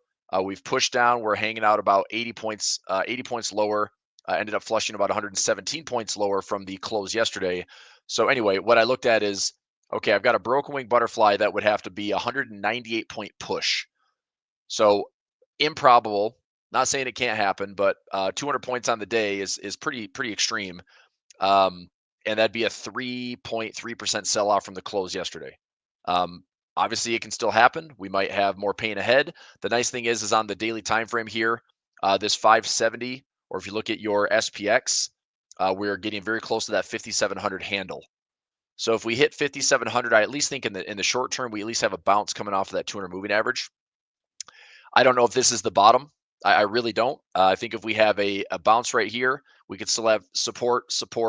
This could become resistance again for another flush lower. This might be the better timed buy zone if anybody is looking for support, right? And I talked a lot about this last week. Connect your April low from 2024 to your August low of 2024. And between this 200 moving average and that same area here, just this would be support. This would be support. I'm looking for that support as well. So on the SPX between 5,700, 5,500 zone, I'm looking at taking some nibbles and trying to time this for like a 30, 60, 90-day rally. I think that's a nice little flush out if the market gives it to us, which seemingly the pain is still upon us. But if it flushes out there, I do think the market can find a reasonable bounce. Okay. Same thing on XSP. We're getting close to that bounce level. I've got all sorts of trades running between like the 560 and 550 zone. I think this is enough wiggle room to have, this area bounce and offer up some profit. And if it comes down to, 560, 550, I still have these trades holding out to April. So I think I've got enough time in the trades for these to be fine. I have allocated a pretty good like weekly position to XSP. It's basically like the mini version of SPX, so it's a little bit cheaper to trade. It's still cash settled European options, no assignment risk. So I do like this instrument quite a bit. Futures wise, close out those hedges. You can see here that what do we find in the futures market? We actually found the 200 moving average. On the SPY, we're not quite there yet, right? That's one thing that's interesting about like the price action is like a little bit more pure in futures because technically we found the 200 moving average. I'd still look at the same thing. If there's more pain ahead, April, August, you got the 200 moving average down to this potential structural support. If you're looking at the futures market, we're hitting the 200 moving average right now. If that has anything to do with this market, bouncing in any way, shape, or form, or going back to this is actually a pretty easy chart to read. So let's go to this guy. Okay. I would say if you're looking to be long index futures, probably waiting for price to break that trend line. Now, if price gets a little bit more aggressive, so basically it's a bear flag here, another push lower, if it's another bear flag, then I can get a more aggressive trend line waiting. Maybe it's around that 57 to 5,500 zone. But I just think picking the bottom could be extremely difficult. I've got an area I think trading options, options on futures, options on indexes, ETFs is probably what I'm going to do. All right. So here's top down. So S&P getting closer to the 200 moving average. Okay. We've got this 5,700 to 5,500 zone that I'm looking to take some bites on. SPY, I just bought a few more shares. I'm going to wait for a little bit deeper. So I bought a little chunk right here. Okay. If we pull back into like 555 or 550, probably taking another nibble. I'll probably look at a $2,000 to $3,000 allocation. So that's a, 2K chunk right here, kind of double down on that for a little dollar cost averaging. And if that gets back to the highs, I could take, maybe a $5,000 position and turn that into $500, $600 of profit. Okay. And on the option side, I'll be a little bit more aggressive, probably taking like 1/4 to 0.5% risks and try to, get that to be 1-to-1 or better. So if I can, have another 1 or 2%, that'd be great. But I am looking to see in this area if this market is resilient enough to get back to the highs again for the year. I want to see where my P&L is. I mean, if you've been watching these sessions for the last 60 plus days, I mean, I was up 195K, which has been pulled back to about 32 grand. That doesn't feel very good. So am I, am I taking losses? Am I realizing losses? No, I'm still positive on the year. But that is a big, big, big chunk of red. And a lot of that is just based on options prices. Some of it is the floating P&L. It's not realized, but not what I want to see as far as the bigger swing. I have braced for this. I just closed out about, trying to think, maybe 20 grand in hedges. So it's better. I'm offsetting that drawdown a little bit, but not exactly the swing that I wanted to see for 2025. But having said that, I do have enough positions running where if this is around the area and bounce that I'm looking at, I probably have somewhere between 5 and 6% gains sitting right here. If we bounce up to there, there's about a 5 to 6% gain across the portfolio that will help. Even if we get back to all-time highs, that's a boost of 5 or 6% on top of getting back to that high watermark. So potentially, I'm just doing some rough math here, but I'll take the conservative side of 5%. So that's 150 on top of the 195. Like I could see my watermark being up to around 345. If we hit all-time highs, I should be up to around $340,000 in profit. That is enough of a chunk for me to say I might be getting a little bit more protective. I might be starting to thin out some of my positions, reduce a lot of the unnecessary exposure, and kind of look to play dividends, play cash, play more conservative for 2025, just in case. But we'll see. We'll see. But I will be grinding through it per usual. All right, let's go top down again. NASDAQ, I'm going to stay out of the NASDAQ for right now unless we come down to this area. So I think I could see NASDAQ dropping a little bit lower. So coming down into, 470 or so, 450 area. I'll be watching that. I've got some pretty good trades running on NASDAQ right now, or QQQ. So I am in QQQ. 455 by 435. That's the only time my position is going to be threatened.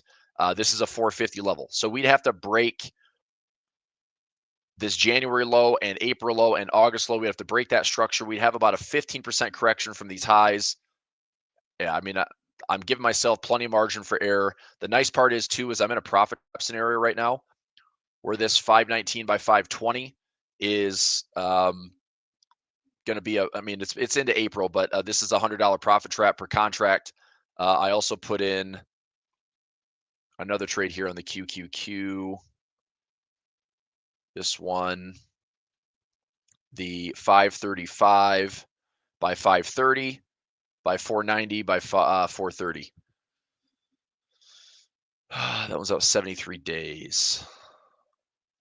490, huh? We're trading right at 490. Well, I might be taking some shares of the Qs then. But I do have a $500 profit trap on that, which is nice. And we'll see how this one plays out. But this is going out to May. I think I got to give myself plenty of time. The other one is, let me just group this one together. That's going to be a shoot. There we go.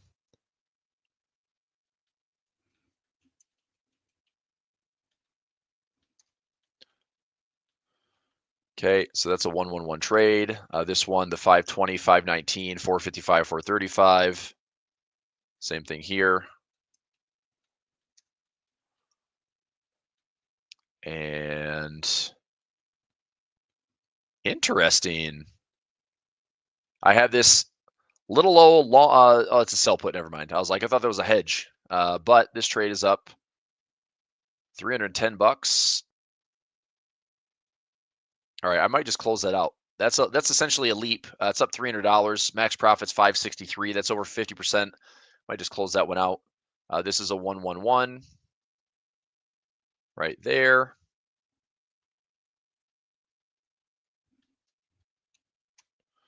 Okay, and this little tiny leap for max profit 563 up $300. Let me see if I can just close this one down.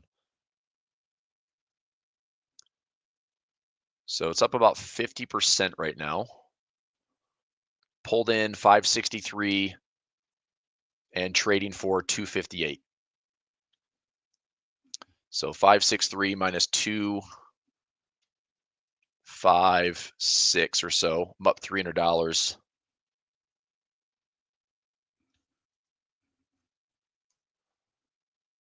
That's not bad. Oops. Okay, I'm just going to take that trade off. That was just selling pretty much at the high. I mean, honestly, I guess if I just leave it alone, it's just taking up some buying power. If I take this one off, I'm getting back. I mean, it's a portfolio margin account. It's not going to be getting a ton of buying power back, but it is a little winner. Otherwise, would I be happy owning the QQQ at 364? I think the answer to that would be absolutely. From these all-time highs, if I own the Qs at 364, we'd be down. I mean, the scary part is like, oh my God, the Qs are down blank percent. I don't know if they're going to be, but 364, we'd have about a 33% discount on the Qs. That's 2022 bear market territory, if that is the case. So I suppose I'll just let that one ride a little bit. If I get closer to, it's only 55% of profit. I get closer to like 75, 80%, then I'll probably just take the profit, be more capital efficient. So, all right, talk myself out of that one. Anywho, what else is going on? Let's go. Dow, I still like the Dow. I think this is worthy of dollar cost averaging around this 415 to 400 zone. Probably just taking a little $2,000 chunk and throwing it in there. Upside wise, if we get to, let's say 415, get back to the highs, it's about an 8% move. If we get into like the low 400s, I like kind of the 405 zone. 405, that's up 11+%. If I can turn, and this is going to be like options based, but if I can get the S&P, the Dow, the Qs to give us like a 10+% move, I mean, you can turn 10% of a directional move on the underlying into a lot of profit thanks to options. So not taking crazy amounts of risks, but taking some nibbles, staggering out maybe 30, 60, 90 days, maybe even out to the rest of the year and just giving the trades time. But something like a bull call spread, if anybody is familiar with that, if you're trading options, that should be pretty straightforward. But let's say that price is right here. Okay. If I buy a call around, let's say 415. Okay. I buy a call for 415 and I would sell this around let's say 450. So the most I can make on this trade would be $35. Okay. But what would be nice is if I buy this call, what would usually probably cost me, $10, $15, $20 to trade it. If I sell some premium against that, I can reduce the cost of this trade. I'll look at a trade right now. We're trading at 424. Let's just say I like this trade right now. I'm not going to take it because I'm not at the price that I want, but I'm just going to look at it. So let's go to, if I went out, let's say 73 days. So I like 45, but I'll probably get a little bit further. Okay, so if I bought a call at 424, 425, it's going to cost me about $1,400. If I sell that all-time high around 450, once my option chain updates here. So instead of paying just straight up $14, what I can do instead is pay a little bit less. I pay $11 for that trade. And if price goes up, okay, let's say price does in fact go to 425 to 450, gives me a $25 max profit, right? So a $25 max profit, and I'm only paying $11 for it. I mean, that's a pretty good return on capital, right? So I pay 11, I close out for 25. That gives me a net $14. That's more than 100% of my position. Everybody following that math? So if I close out for $14 out of $11 debit, I make 127% return on risk. I'm okay with that. So if I did that for, 2 to 3 contracts, let's say this is a $2,000 to $3,000 debit, and I make, let's say I do $2,000. Okay, so I put $2,000 on the position. I make $25.40 in profit. That's a pretty good trade to me. So it's that type of like asymmetry, it's that type of reward to risk that I'm looking for when it comes to positioning for SPY, QQQ, DIA in the next 70, 80, 90 days. I'm curious if I went out even further what that would look like, but the only problem going out farther is I can make this debit comparable. It might be a little bit more expensive, but the sell side of my trade wouldn't be as good. So it would be harder for me to reach the full profit potential at $25 if I'm out farther in time. So anyway, but that's a pretty easy trade. That's a pretty easy trade for the next, I'd say, 60 to 90 days. I'm fairly bullish on this like market resiliency by July, August, September of this year. All right. I think the big question I have is by September 2025, where are the markets?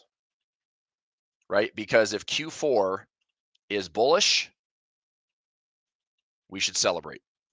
But if Q4 limps in and slides lower, I would say look out for a rough 2026. Okay. I'm not bearish on the markets right now. I've been looking at this, planning this corrections. We have like these big sentiment swings that have been happening since last week. But Q4 is going to be in a really, really important quarter. Usually seasonally from October to December, October to January, typically you see some really good flows in the market. Optimism carries on. And when just the markets typically drift, like lower volume, there's less selling in the market. But Q4, if it's not bullish this year and to finish out the year on a high note, then I would be really cautious going into 2026. Okay. So I think that this is a healthier market to come back and find a pullback first. And I look, I know there's still all sorts of worry of like, oh my gosh, it's going to get worse in this. Maybe it does, right? There's still a lot of resiliency. Why could the market still go up? So we have market is pricing in the bad. But right now we have the Fed looking at 3 cuts in 2025, and it was 0, it was 1, right? So now they're looking at the CME watch tool for the Fed is looking at 3 cuts this year. We also have $1 to $1.5 trillion in potential buybacks. Okay, we also have the US 10-year dropping. So rates lower. This could be a little boon for the housing market. This could be at least getting the market out of this frozen like supply side where supply is catching up. Nobody's moving because they're all locked into low interest rates and nobody wants to move at 6-7%. House prices obviously have appreciated like crazy where everyone's house is up like 50% or 100%, if not more, depends on where you're at, these stupid, ridiculous housing markets. But anyway, where's the resiliency? On top of that, you put in what the market was anticipated in that big Trump bump last fall in November would be tax cuts, deregulation. That's all pro-corporate growth, right? That's all pro-profits. But on top of that, the scary part is, how can we afford to cut taxes? I don't know. How can we afford to start a crypto wealth fund? With what money? We're $36 trillion in debt. The government takes in 60+% more tax revenue, but still spends 90+% more. You're not going to make any money when you operate at a massive deficit. Again, I'm not the doomsday, like, oh, the bubble burst and the spiral. I don't know what it's going to take to dethrone the US. I do think there's going to have to be some type of reckoning / the market at some point is going to realize, like, is this debt problem? Is this a debt problem? But if you look at Japan, debt to GDP is over 200% in Japan. Okay. And are they still a country? Are they still considered a safe haven currency? Maybe. But what a wild story for the last 30 plus years in Japan, right? I don't know. I mean, nobody knows what this is going to be. But I will say that right now, with this market correcting, this is what we needed. Okay. This to me makes a healthier bull market and a healthier market in general. And there are buying opportunities, in my opinion. Okay. If it gets really, really, really rough out there, then we are just totally breaking all the structure and this market is going to implode. You know, my biggest concern over the next probably 1 to 2 years would be finding this 5-period yearly average. So that's a 5-period yearly average. And it's all the way down here to 360 on the Dow. It's down to like 4. Where's it at on the Qs? We're down here at 382 on the Qs, and on the SPY we are down to 464. So this obviously isn't going to move very quickly. This is going to settle in at the end of the year when we have a closed year to give us what that new price average will be. But that would be where I'd say, okay, if you want to talk about doom and gloom, you want to talk like really bearish crap, then look at your previous high from 2021, 2022, and look at your 5-period moving average on the yearly. That is a very healthy flush. That would be anywhere between 20 and 30% corrections on the indexes. I'd still be a buyer because you can set yourself up for, if you've got the cash to do it, you've got the time horizon over a 3 to 5 to 10-year window, you could probably double, if not triple your investments. But it's going to take some pain in order to get that bargain, and that's the scary part, is nobody likes dealing with pain. I mean, heck, we've dealt with a 5 or 6% correction. It feels like the market is going into a full-on recession. Just the sentiment is so ridiculous. The media is so loud, and it's just a bunch of noise. All right, let's move on here for a few more minutes. We have volatility index again up to 25 and change. Are we going to operate in a VIX that's going to spike up and cause more pain and more harm? Or is this a VIX that's going to be relatively volatile, but not necessarily too much of like an outlier event? I don't know. Time will tell. I don't think we have any reason to spike up like we did in December 18th when there's holiday trading in the Fed. I don't think we have a reason to spike up like we did August 5th when the market was breaking down over a weekend with Japanese yen and the SOM rule activated. I don't think tariffs are really that dramatic. I mean, we shrugged them off after DeepSeek twice, and somehow yesterday it's like tariffs and the market's imploding by 200 points. But I could see us just having elevated volatility. The market's still kind of working through this uncertainty. SPXY actually had a pretty nice dip.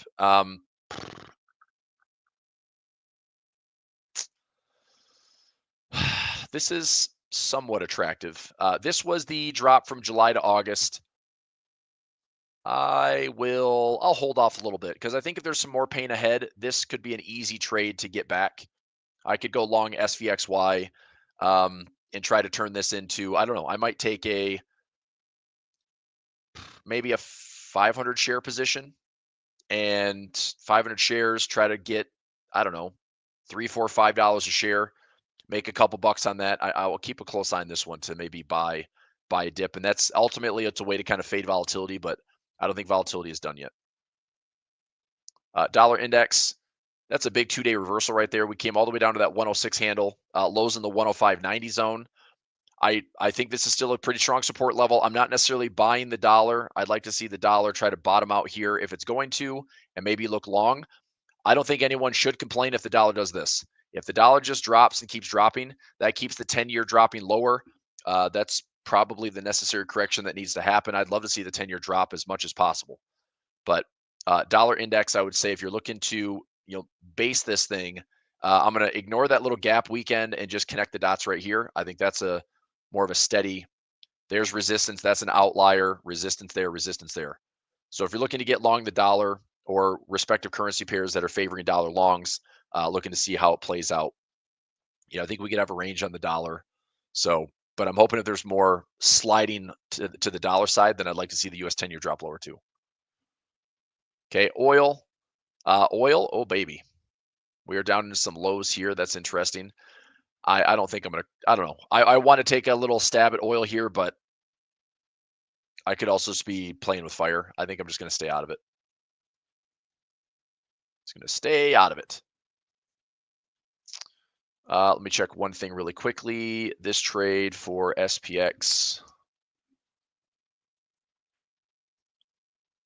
is right now trading for, oh, nice. I got a good fill here for 50 cents. It's trading for 35 cents. All right, I'm going to keep an eye on this one. This is that 56.50 broke wing butterfly. I'd love a little profit trap at the end of the day just to give me a bonus, but not there yet. All right, let's go up here. We're at 57.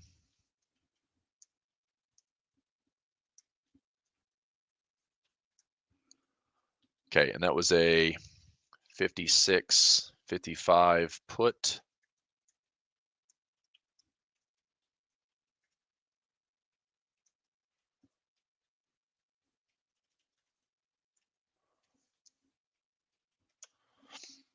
All right. I talked about this for the last month or so. I was looking for maybe a bull call spread and trying to get some lows in on oil.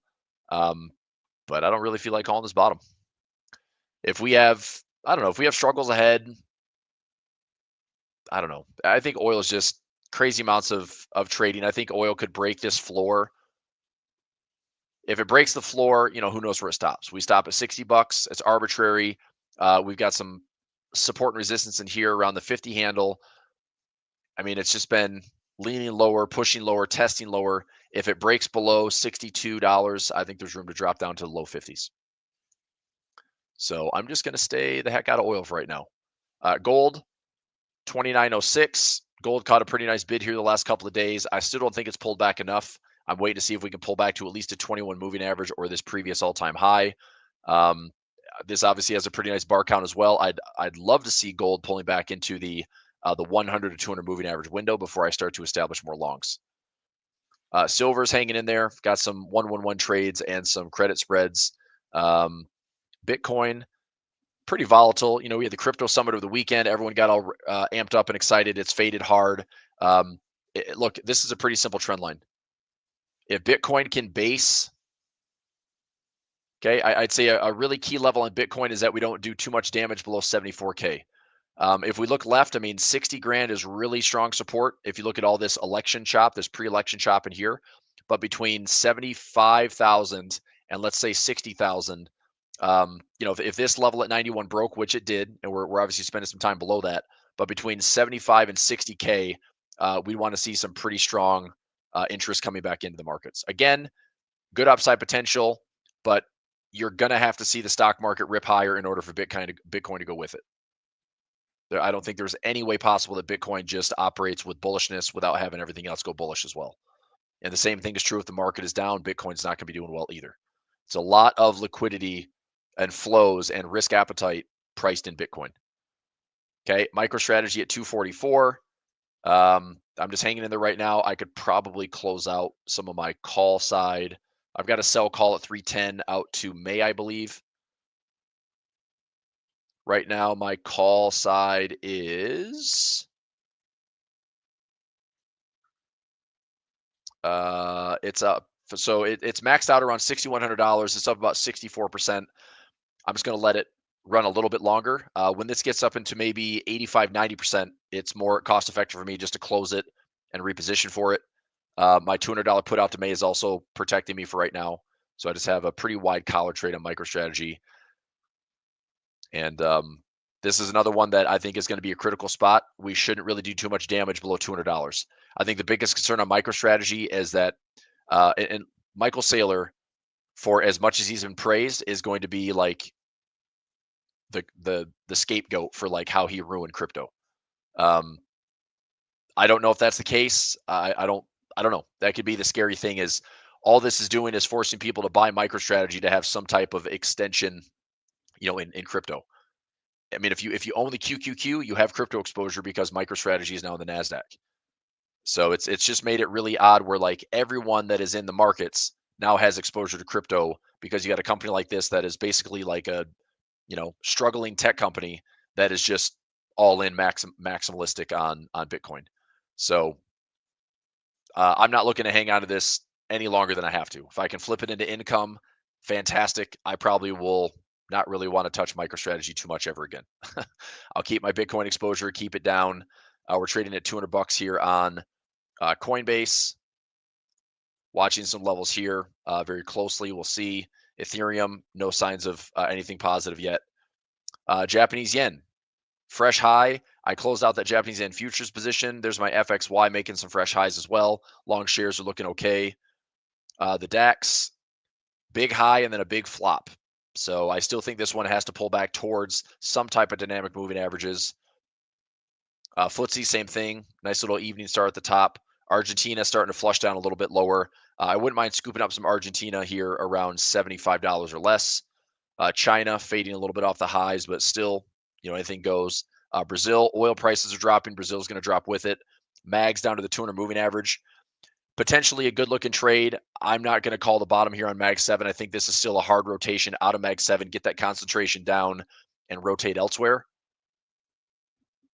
So yeah, I'm just going to stay out of MAGs for right now.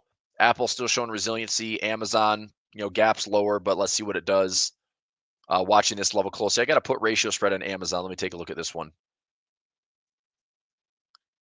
Amazon, 200 by 195. This is out to March. Right now it's showing about break even on the trade. And then I've got some other ratio spreads that are lower prices. This one actually might be, I don't know. I'm not going to say it's going to be perfect, but it could be pretty good. So I collected about $1 on this trade. So 440. So I collected 98 cents on that trade. Plus I've got a $5 trap. If we do come down into 195, 196, I wouldn't really want to see it necessarily close below. I mean, I could take the shares and try to repair it and flip it. I'd own the shares down around 190 anyway, if that was the case. So I think it's okay to repair it. But, anything above 200 is fine. Anything down into like the 199, 198, 197 is a bit of a profit trap where I take $1 credit, turn it into $2, $3 bonus credit. But that $200 level might be pretty strong on Amazon. We've had a decent like double-digit correction. Nothing crazy. It's not down like 20, 30%, but it's down about 17%. 17, 18%. It's a pretty healthy correction for one of the world's largest retailers. So I'll keep an eye on that one. Google, sliding below the 200 moving average. I think the best time to look to get long on Google would be this. Get back above the 200 moving average and then see if we can come back from another charge to the highs. Until then, though, it's like be careful just in case it's going to keep sliding. There's some strong support back here on the 150 handle. Got a lot of income trades running on Google. Okay. 10-year yield is down. Keep going down, baby. I don't know if it's going to go too much lower, but we'll find out. Okay, let's get to some currencies really quickly. Dollar index, again, to revisit this. Here's currency strength for the day. Let's look at yesterday versus today. So yesterday, interesting breakouts. We had Japanese yen weak to then strong, like crazy amounts of risk off trading in the afternoon. So the Japanese yen ripped up higher. The Swiss franc stopped up there. We got euro and pound up yesterday. This is yesterday's price action. Okay. CAD took a big drop lower. Today, we're getting a little bit more volatility. I mean, we've got a big swing here on the Japanese yen and the CAD yesterday. And then today, I'd say steadier. We're probably getting some higher daily trading ranges on currencies.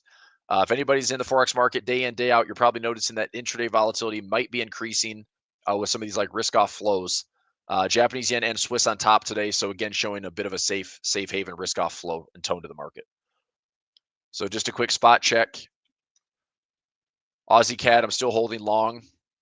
Aussie Swiss, son of a biscuit. Looks like my Aussie Swiss might be time to buy. I could just basically level myself into here to pair some of the core positions I already have, but not a bad spot. Starting here, revisiting flash crash lows, build a position, take it back to a center high. I might take some losses here. I did start buying a lot of this Aussie Swiss in this area, so I might end up taking some small losses, but if it gets back to this high as far as the net position goes, I'd love for this thing to be all the way back up to 6,000.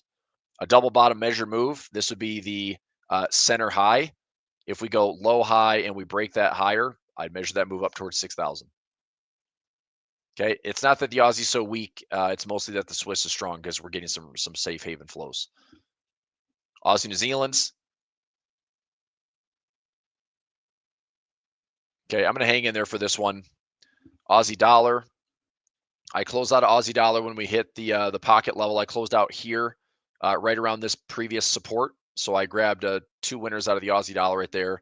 CAD Swiss looking like a trade that if you want to get and again, this isn't necessarily calling the bottom here, but if I could dollar cost average into, I probably just need to start adding more.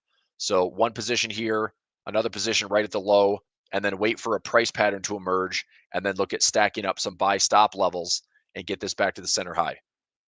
So it's going to take some time, but I do like this opportunity on CAD Swiss. Just keep adding to my overall position, which is like really small. I've been trading this thing since 2022 and still building. So hopefully this flash crash low from August is going to hold. And if it does, that's a great spot to just run the sellers out. There's no more selling pressure. And all of a sudden we go up, up, up, up, up, back to center highs. So CAD Swiss, I'm going to start adding a little bit more to it. Let's see here. Swiss yen, I closed out for profit on that one. CAD yen, back down to these August lows. I don't know if anybody's trading the yen crosses. It's my least favorite currency. That's why I decided to trade futures instead. Aussie yen. This is going to be a really interesting spot on the yen crosses, because if we go July to August and this market wants to bounce at those lows, don't be surprised if we have some risk appetite coming back to the market. It may not break those lows, right? I mean, some traders might look at this and say, "Oh, this is a perfect little symmetry trade, and we're gonna flush lower." Maybe it does, right? But I wouldn't be surprised with the damage that this did from July to August if this market finds a way to fake out here and then get back into a range. So this could be a really low risk, high reward scenario as long as you're not getting beat up too badly around that support. Just be careful at that support level, but I think that could offer a really nice high reward, low risk scenario. But you gotta watch your price action. Okay, plan for gold. I'm just gonna wait for pullbacks. I want to see bigger pullbacks on gold. Let's go CAD Swiss, CAD yen. We did. Let's go Euro pairs, Euro Aussie. Aussie's weaker. Euro stronger. Again, kind of some safe haven flows. Dollar's been weaker as well, which makes the euro stronger. I got no trade in this one. It's been ripping pretty inefficiently. We've got like six or seven candles in a row now. 1, 2, 3, 4, 5, 6, 7, 8 daily candles in a row. That's quite a stretch. I wouldn't be too surprised to see this resistance area or this resistance area hold in some capacity, at least in the interim. But I don't know. Don't call the top. Look for some price action to give you some evidence. Look for a bear candle to see if there's any follow through. But again, resistance area. Look for some price to support your confirmation that it might be fading. 8 candles in a row is pretty high. EuroCAD breaking higher. This is why I didn't force trades on EuroCAD, Pound CAD. I just didn't know what the CAD was really doing. I'm not trading it. Euro Swiss showing some resiliency, which is fine. I got some stacked up orders. I'm still got a big position running on this one. Euro Pound closed out for a break even trade on this one. It was like a small winner, like 50, 60 pips. That's it. I'm not in this trading any longer. I don't really care about this one. I let a robot trade a lot on Euro Pound. It's, only moves like 30 pips a day. Euro Yen back down to that August low. This is going to be an interesting spot. Same thing as Aussie. Are we using this level to bounce? Right? I mean, if you're looking at a smaller time frame, look to see if you got some price action to support the evidence that this is wanting to go up, stop loss below, and there is some really good potential. Just coming back into this cluster could probably be like 1,000 pips of upside, and you're trying to get as little risk as possible, but you might have to give yourself like 200-300 pips of wiggle room and also trade some confirmation. So I wouldn't call the bottom, okay? But I don't know, just be careful. Yen pairs are tricky. You're New Zealand also ripping higher, another like 7-8 candles in a row to probably similar to the Euro Aussie. I wouldn't call the top here. I would just let it do its thing. But if you're not long, don't get long now. If you're looking to get short, wait for better confirmation. Euro dollar in the 105.30 area. If we're going to have a nice turn on the euro dollar, I'd like that to be somewhere in here. I'd like resistance to hold around 106. If the dollar's going to turn, that's that 106 to 105.50 zone. And if the euro dollar turns, look for some resistance in here. If we break back down, we could see this revisiting lows again. This discussion of getting back to parity could be on the table, maybe. But trade your dollar index, watch your euro dollar. Don't do anything stupid. Pound dollar, pound Aussie. Pound Aussie, pound New Zealand, probably doing the exact same thing, just up 7-8 candles in a row. Don't get silly. That's a big move. I wouldn't call the top. I'd wait for smaller time frame confirmation. Right? I mean, I said here for the last couple of months, it's like you've got really good dynamic support. You've got a swing opportunity on pound Aussie, pound New Zealand. The hard part is that's a crazy move, man. I mean, this thing's up 700 pips and it's been up every single day for 7 straight days. That's not a usual Forex move, right? So there's clearly some crazy gains to be had, but that is a wild move. Pound CAD also heading to fresh highs. Okay, a lot of chopping here. Now that we've broken a lot of this resistance, like I don't really know what the pound CAD wants to do. You know, we're in some open space. If we don't stall here at like 8,500, this pound CAD has plenty of room back to like 9,000. Who knows? I don't know, but be careful. Follow a trade what you see. Follow what you see. Pound Swiss is still showing some resiliency. That's fine. Pound yen, careful on that one. There might be some room back down to this highs and lows. So if we're going to continue to look lower towards that August 5th bottom, you know, maybe a bouncing point and a stop loss with some good swing trade opportunities for higher reward than risk. Pound dollar, if it turns over, it's not there yet. I need to see the pound dollar break this trend line. So if we fake out here, roll over, possibly that trade with a revisit of the lows. But you got to get a good sense of what the dollar index is doing. If the dollar index looks like it's continuing to drop, then I wouldn't call shorts on euro dollar or pound dollar. New Zealand CAD, I'm still long in this one. This is just a big range trade that I'm dollar cost averaging into. New Zealand Swiss, probably going to get an opportunity just to keep buying into this flash crash low August 5th and just hang on to it for some positive swap and some good upside potential. New Zealand yen, I'm staying out of. It's back down to these lows. Watch and see if it behaves or bounces off that level. Okay, there's 2 levels I'd watch really closely. High, low, lower, high, equal low. Watch this for potential bounce. Okay, so we could have just a nice opportunity for a tighter risk and a good favorable reward to risk on these crosses if these August 5th lows on the yen pairs hold. Okay, if that is not the case and we have more risk off trading where everything is down, high, low, lower low, hitting symmetry, then we have a likely bounce. So if this doesn't behave, don't force that trade. If it does behave, we could have a respectable bounce and we have, 700 pips here or so, almost 900 pips. You could have 1,000 plus pips on the euro pound or the pound yen, or the euro yen pound yen. So there is potential, but man, you got to just confirm it on the smaller time frames. New Zealand dollar. I'm still hanging in there with some longs, and I'm trying to get back to equal highs or even 50. I'd say 5,800 to 5,850. I'll close up my New Zealand longs. Dollar CAD, interesting turn of events. I thought, and this is still a possibility. With that little like weekend fake out, I was just totally a liquidity hunt. If this is going to be a topping pattern, you want to look to see if this thing turns.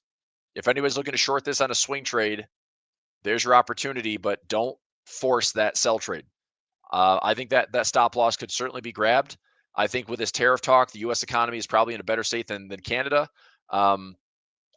Be careful, because if we break these highs with some conviction, I'm telling you, this could still be going higher. Like if we look left on this chart, look left on dollar CAD. I mean, what is stopping this thing above 146? Nothing. Right? 146, we can go to 150. 150, we can go to 155 or 160. Why? Because it's been there before. There's your highs back in 02. So don't call the top. Now, it would make sense that if we hold resistance, that we have this intermediate level of support and all the way down here back to 125, 120. I just don't know how Canada or oil necessarily gets stronger. So I'm super happy and lucky that trade worked out. I mean, lucky, sure, but it was a long time coming, and that trade took forever to line up. So I'm just not forcing trades. That's really what it is. If we break this high, I think dollar CAD long still works out. And it might be like the most ridiculous trade, but guess what? If it hits 160, I'd love to short it and take it down for thousands of pips. But if it doesn't happen, then I would just be watching, but nothing crazy on it right now other than trade what you see. Dollar Swiss still offering a bit of a pullback. I may look at revisiting and reloading around the 50% zone. So if we pull back into here, 50 to 60 to 70% pullbacks, and even all the way to 100% pullbacks, just trade the range. So I can scale in here, stack up some orders, see if it comes back to range highs.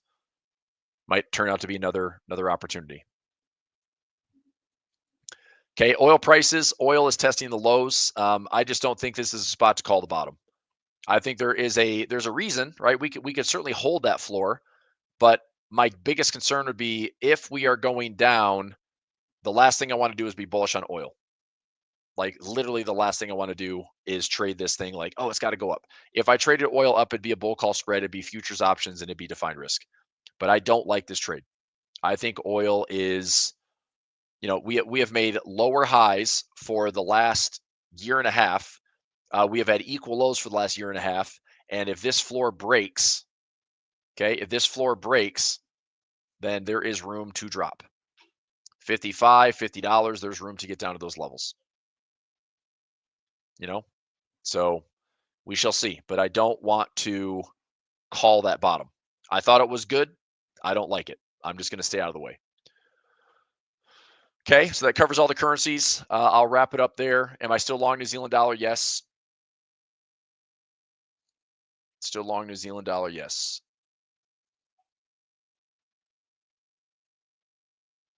All right. On that, I'll let you go. Thanks for being with me for the segment, and we'll see you again tomorrow. All right, take care. Bye. Thanks for watching today's A1 Trading Show. Be sure to subscribe and to turn on notifications so you don't miss the next one. Want more from A1 Trading? Check out the links in the description below or our website a1trading.com. We have lots of free trading tools and channels available for you. We hope you have a great rest of your day, and we'll see you tomorrow.